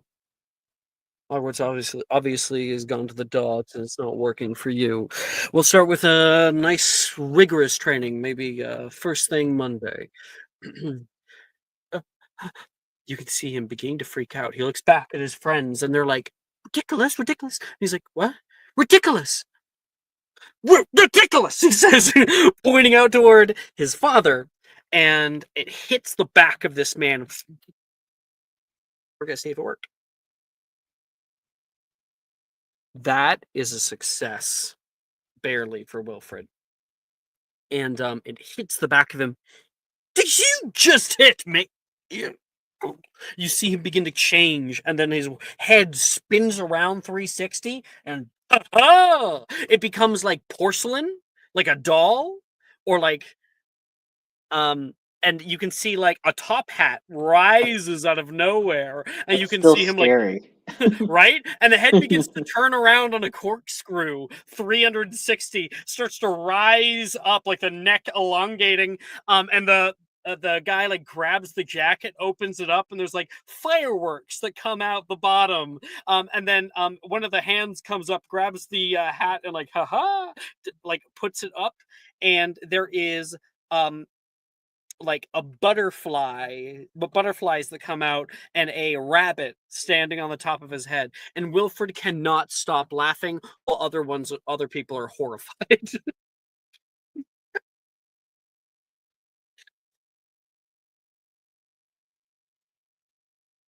Oh, I love this class. Wilfred goes to the back.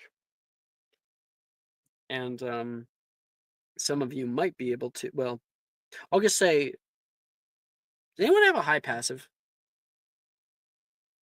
No. Maylee's does generally. I have 14. Yeah, it's always melee. So no one notices his hand shaking. It's Wilfred. Well, I didn't mark some off. Wilfred. Yeah.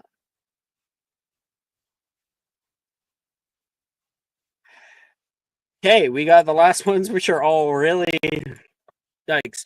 Saoirse goes up. In Finbar, you can see through. Oh wait, no, actually, Saoirse won't go up yet. Now I'll fucking do it. I started it. Saoirse goes up, and clouds begin to form in the room. At first, for a second, Milva, you're a little freaked out that might be the same thing of yours. And then you can see the clouds form into a shape, glow a little green, and you can see a skull open up and a snake come out, tie itself into a knot. Mos Moldra. She's terrified of it. That's hers. After her, Billy is like behind you, Dee Dee. You can do it, Dee Dee. Guarantee. I'm not so sure about myself, but I believe in you. I believe in you too. You can do it. Words of encouragement. Aww. For when that comes up. Mm-hmm. Okay. One minute, please. Thing's not showing up. There, that's. Why am I not logged in? That's weird.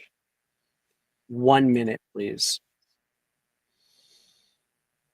This has been really fun so far. Mm. Also, I'm loving the music. This is it's really good.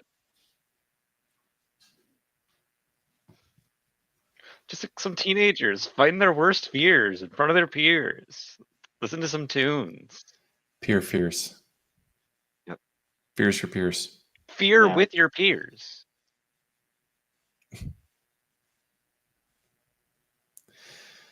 Usually Leer for at your teenagers, peers. usually for teenagers, it's peers for fears, isn't it? You're scared of your fellow classmates judging you. Leer through your tears at your peers as they face their fears. Wow. Even a Bogart can't replicate the feeling of teen shame. What was that about not knowing anything about Shakespeare? I mean, Dee Dee didn't say it. So Billy kind of gives you a little push. You head up. I've got my thing ready. Sorry about that. And well, that's. Oh, Finbar, did I mess up yours? What do you mean? I didn't. Oh. 1 second. Got you.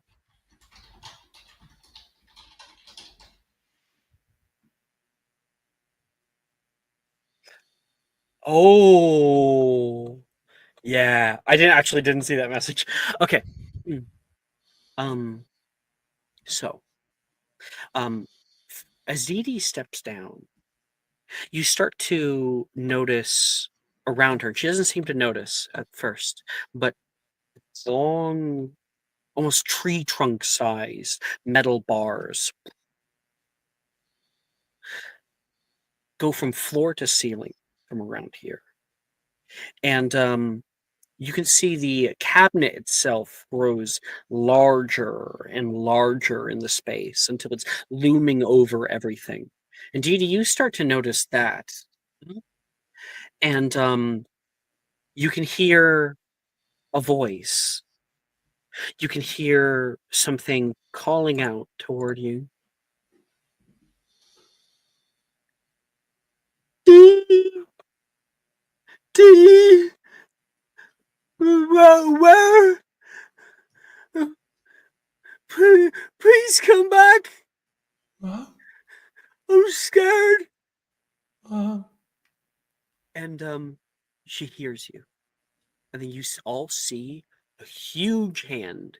We're talking a hand that is the size of, that's the width of a bus. No, okay, like a bus, like head on. Like as wide as a car. It wraps around the now elongated cabinet and pushes it off to the side, and you can see this space is kind of like warped in a way. But Dee Dee, of course, it's all dreamlike. The bars that grew from before, metal, iron, constructing a cage around this huge woman. And we're talking big. Now, giants get super big. They get like taller than trees. Like for instance, Grop. You guys remember Grop? Right? He was the runt of the litter. So huge woman, and she's cramped in this tiny room, stuck in this cage, and you can see her eyes glistening with tears. You can see places where there are tethers that have stuck onto her. And I'd like you please to make the check, see if you succeed or not.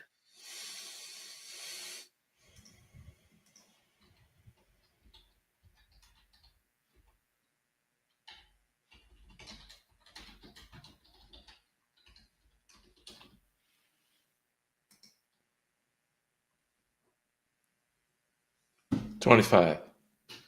Fine. I'd like to Okay. request down into a kitten. Oh. I think I think the same thing as Milva. I want to know where your head's at, how you're feeling as you are suddenly tethered with this nightmare that's in front of you. All of your worst thoughts, feelings swirling up and being used in front of you. And then tell me about how you break out. Tell me about what happens. Dee Dee?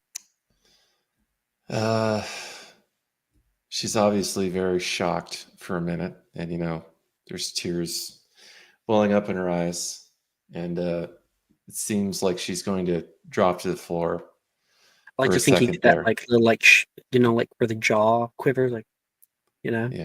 Yeah. Keep going. But then there's, the rage. The barbarian rage comes in. Oh, that cuts right over. Yeah. Mm-hmm. And then she just yells it actually frighteningly loudly than any other student has in a very deep tone. As if you're about to break open the bars yourself, but you say the Yeah. right spell. You want to give us a ridiculous? Ridiculous!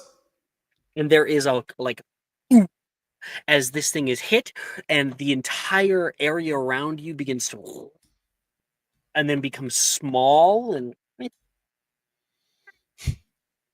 tiny little white kitten comes over and rubs itself on the side of Dee Dee's legs. I think Rojas will actually take that into account. She's like, you broke out of it in an instant. There wasn't a slow thing. There was a moment. There was something that happened there, and I think Rojas caught on that. Everybody gives a good round of applause for you. You look down. I think you're proud of yourself, but as the adrenaline starts to go down and you walk to the back, you're like, oh God. oh god, did everyone see that? Like, and I think there's a lot of like, you just want to hide, you just want to be small, and then you feel like a little hand touch yours. Morgan's there, and it gives you like a kind of downturned smile.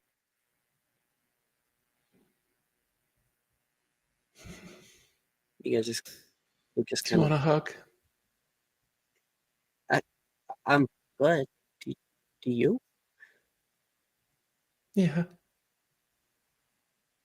And he'll I think like, yeah, he'll kind of like hug like the side of your leg, and you can put a hand down and you feel just like a little, feel held for a moment.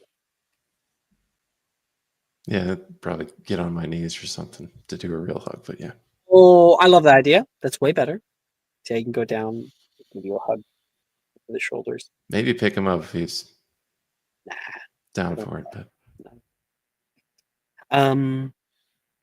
And yeah, he's somebody that I think gets it,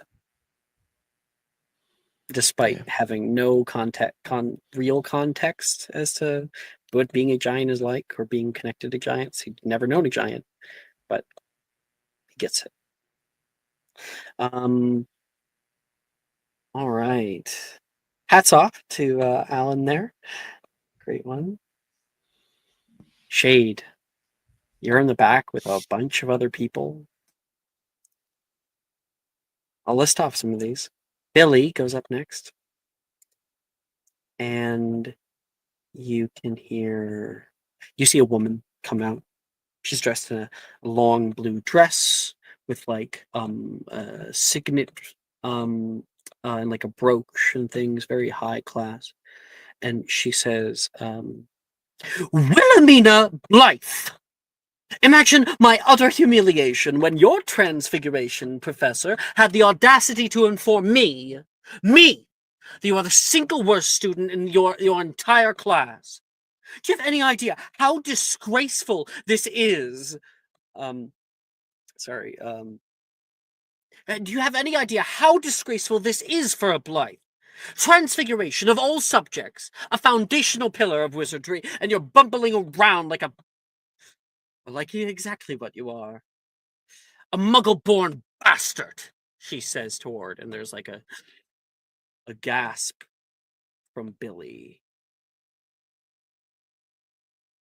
And she cries and runs away.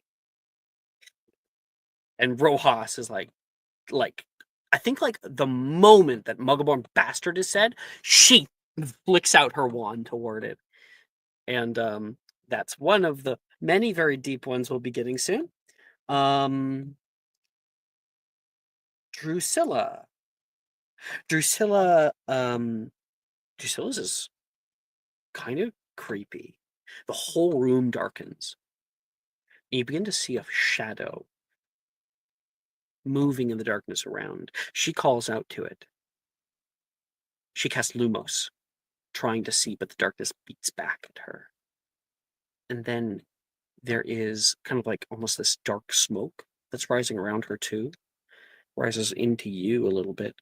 And then we watch that figure, that shadow that she's been trying to catch, zoom right in front of her, but she's kind of turned to the left, and it's still almost silhouetted.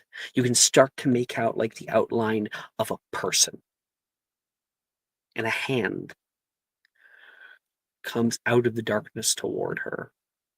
Long fingers trying to grasp around her. And she turns around and gives such a loud gasp. She flicks her wand toward it, and it gets blown back with a bright flash. And you can hear a sort of from its mouth. This thing is not human. It just looks human. And it gets blown back. That's Drusilla's. We only have one left.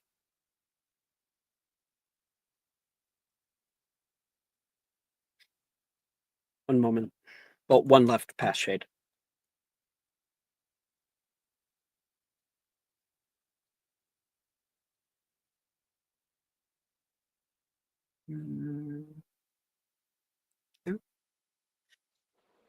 Gemma is like, Shade, if you want to go before, like that would be that'd be great.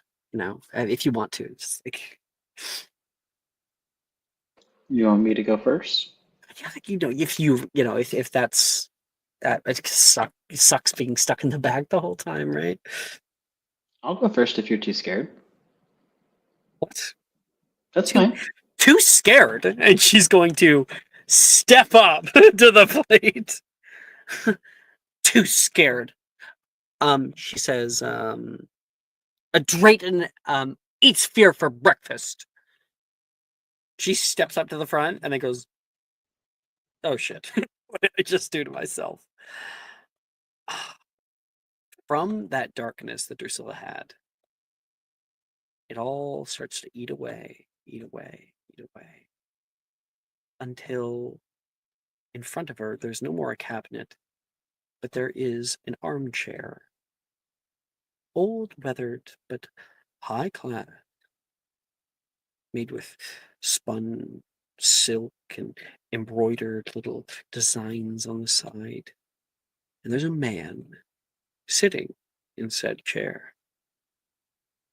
And you can hear him speak. He says, I'll just have a whiskey for now. No butter bears. Gemma. And hello there, Jemmy. He wears rings on one side, wears a sort of pinstripe suit, has this white hair, it's blown back, a little bit spiky to it.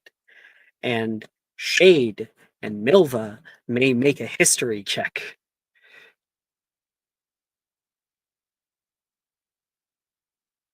You'll be able to see who this is, even if you fail anyway. 19. Just if you know in character. Got 19. Shade, you know exactly who this is. Milva, you got anything? 7, I believe. Yes. Okay, no. And he is obscure. It would only be someone who has deep ties to the ministry that might know this, which is why purebloods. Sending the image now. You all see this man. You can see the lines etched in his face, the kind of callous demeanor that he has, one leg over the other. And you see these eyes. The eyes are the most striking thing. The eyes are dead. They're very, very cold. There's no feeling behind them. There's a smile that he has, but nothing past it. Out of character, and I will give Slytherin points if you're able to name this person. Cole. No, that's fine. His name is Corbin Yaxley. Corbin Yaxley used to be the head of the Auror Commission, I think, during the war. He was a Death Eater under the direction of Lord Voldemort. Now, Shade, you know genealogies, probably, right? You're versed enough in them. I think I probably was schooled in them so that I could know stuff at parties. With your 18, Corbin Yaxley is part of the Yaxley family. And you realize, wait a second, Yaxleys. Saoirse is Saoirse O'Sullivan. She is Nee Yaxley. So Saoirse is a Yaxley, or rather a part of the family that broke off from him. Not like he's her father.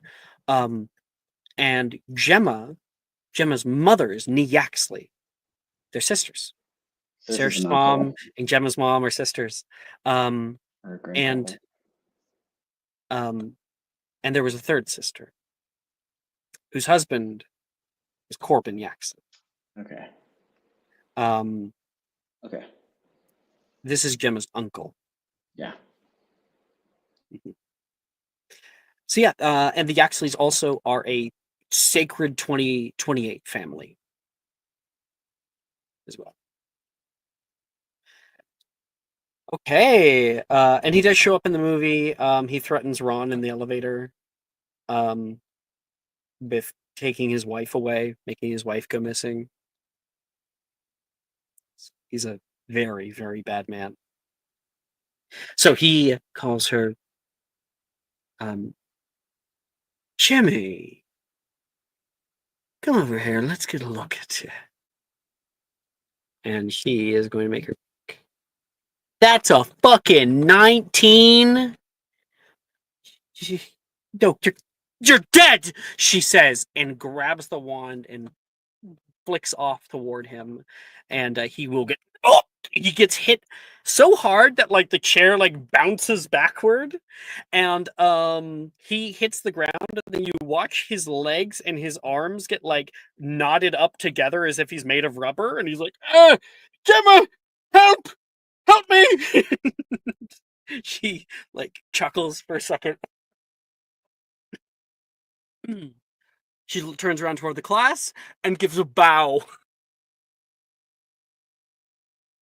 The class like, okay, Gemma, you did it. She'll turn back. No coward, she says toward Shade. You're not. She gives a deep swallow. I think that's everyone. I don't think I missed anybody. You're right. Nope. Yep, that's everybody now. Yeah. Shade, you are last. Last of the line. You watched everybody go past. Everybody waiting in the wings for you. And then you can hear Rin be like, you got it, Shade! So yeah, Shade steps up to the plate. Nervous. Face that fear! You can hear Levi yell back toward you. He just he doesn't look at anybody else. He just looks at the cabinet. And he's like, he's like blocked everything else out because he's really worried about what's going to come out.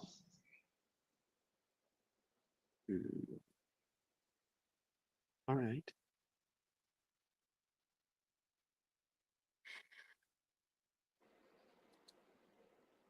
All right. Shade. You you step up to the plate. Close your eyes for a minute.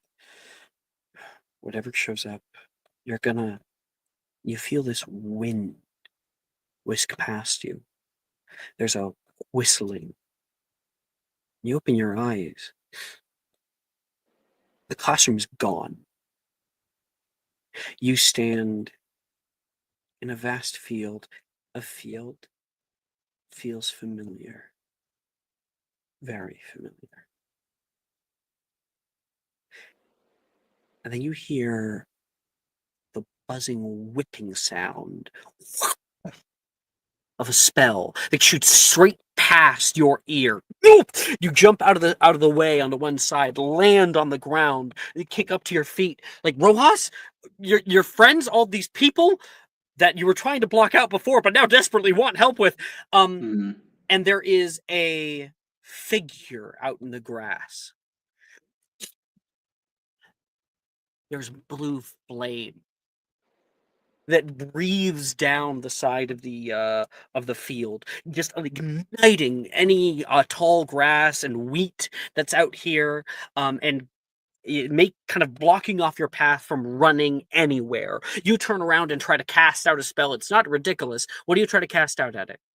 Expelliarmus. Expelliarmus. Yeah. Expelliarmus! You shoot out toward it, and there is a you can now see like a figure in a dark robe coming toward you. The figure flicks its wand up and then straight down, and the spell itself gets reflected back, shooting toward you, hits you square in the chest, and your wand flies from your hand and lands in the tall grass nearby as you land on your back. And then you can hear a voice like speaking out a odd sensation. You can see the blue flames rising up, and you can see a phoenix rise out of them and crash down nearby, completely destroying everything around you. And through the flames, a person comes riding toward, ghostly in appearance, spectral. Azreth, you think. And then the hand rises, and you can see there is some kind of tattoo along the front of the arm, something unique.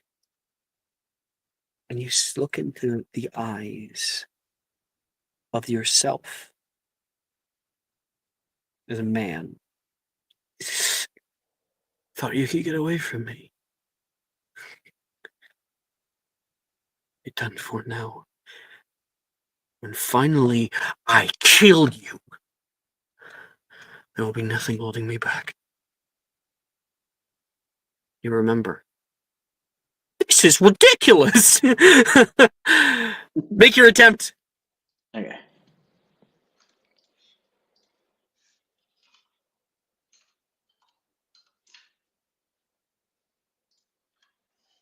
$11. Does 11 pass? I guess it Yeah, does. that's a success. Yeah. Scrapes by. This isn't real. This isn't real. You're like desperately like trying to get your wand again because you don't know if you have your wand or not. Accio wand. I mean, do you have wandless casting? oh no, I guess not.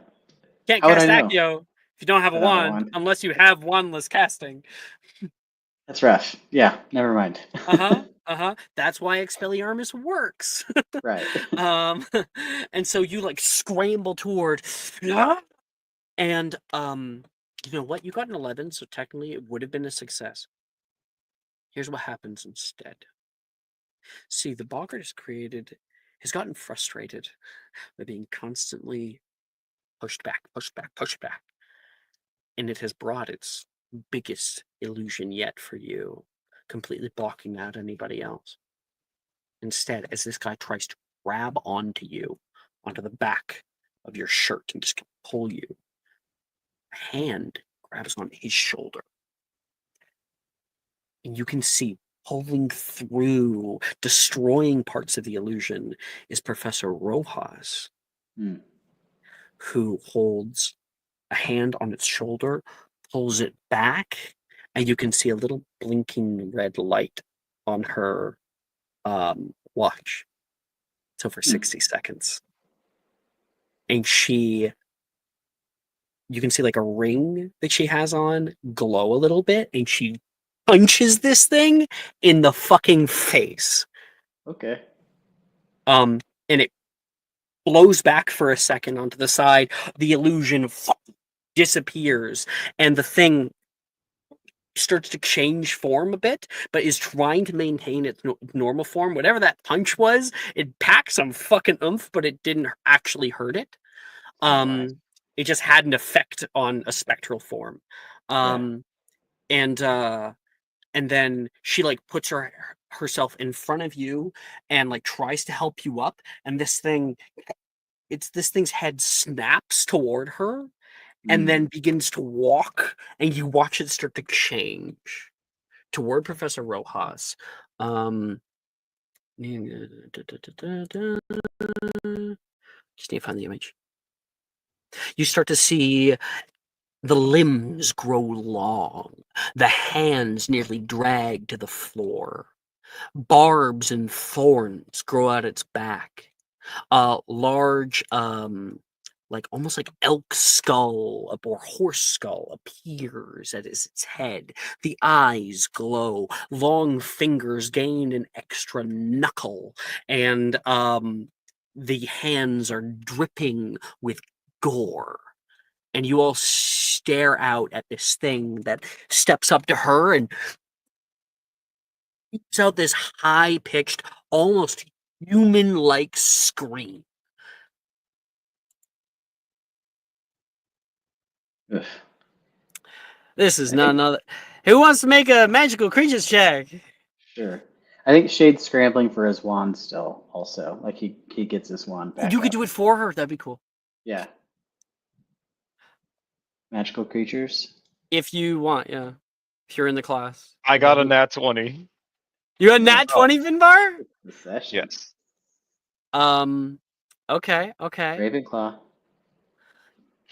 We're making the comeback, baby. Anybody who rolls a 15 or above is able Yeah. to determine that this is, I'll use this word, skinwalker Ugh. or a wendigo. They're also called. Ah. They are native to North America in Mhm. the Appalachian Mountains, and they are terrifying. They mimic humans in order to lure them into places, and they are an apex predator. They are one of the few quintuple X-rated creatures. Cannot be domesticated, is a known killer of wizards. Hmm. And you think all of the, like, paintings on the walls that depict her in different places around the world. Yeah. She's been to a lot of places, seen a lot of things. This being the thing that terrified her the most. It raises a hand toward her, and she grips her wand, ready to use it as a trained auror would. And Shade, you on the ground, raise your wand. And what does it turn into, Shade? It turns into. Can I see the picture again? Yeah, absolutely. It doesn't have to be related. I know, but I kind of. It turns into a. I'll show you what it turns into. You're sending an image? Yeah. Okay.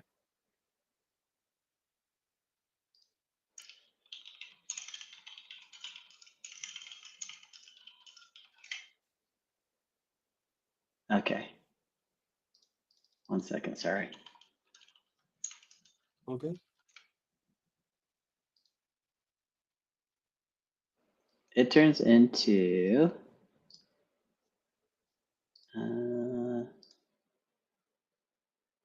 Well, I'll just. Trying to find the perfect image Yeah, up in there. that's it. Okay, got it. Sorry, took me a minute because they're creepy kind of. But it turns into an Italian Spinoni, which are dogs that have really creepy human-like eyes. So the creepy human skinwalker factor is still This there. thing's still there a little bit. Yeah, like it's still kind of a Scythian creepy dog, but like, a dog. And then it sits back on its hind legs and begins going, to be No, or not to be? It starts to That lick is it. the question. Starts to lick itself. Whether 'tis 1 second. And Whether so- 'tis nobler in the mind to suffer the slings. And yeah, Rojas. He turns and sees you. Quick on the draw there, Shade. She's gonna help you up. Thank you everyone for coming, and I will be having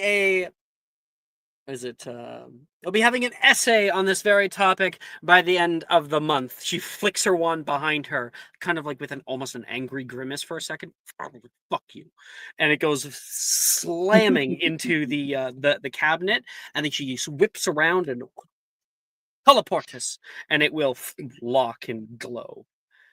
And it is thrown back in. And that's where we will end tonight's episode. Boop, boop, boop, boop.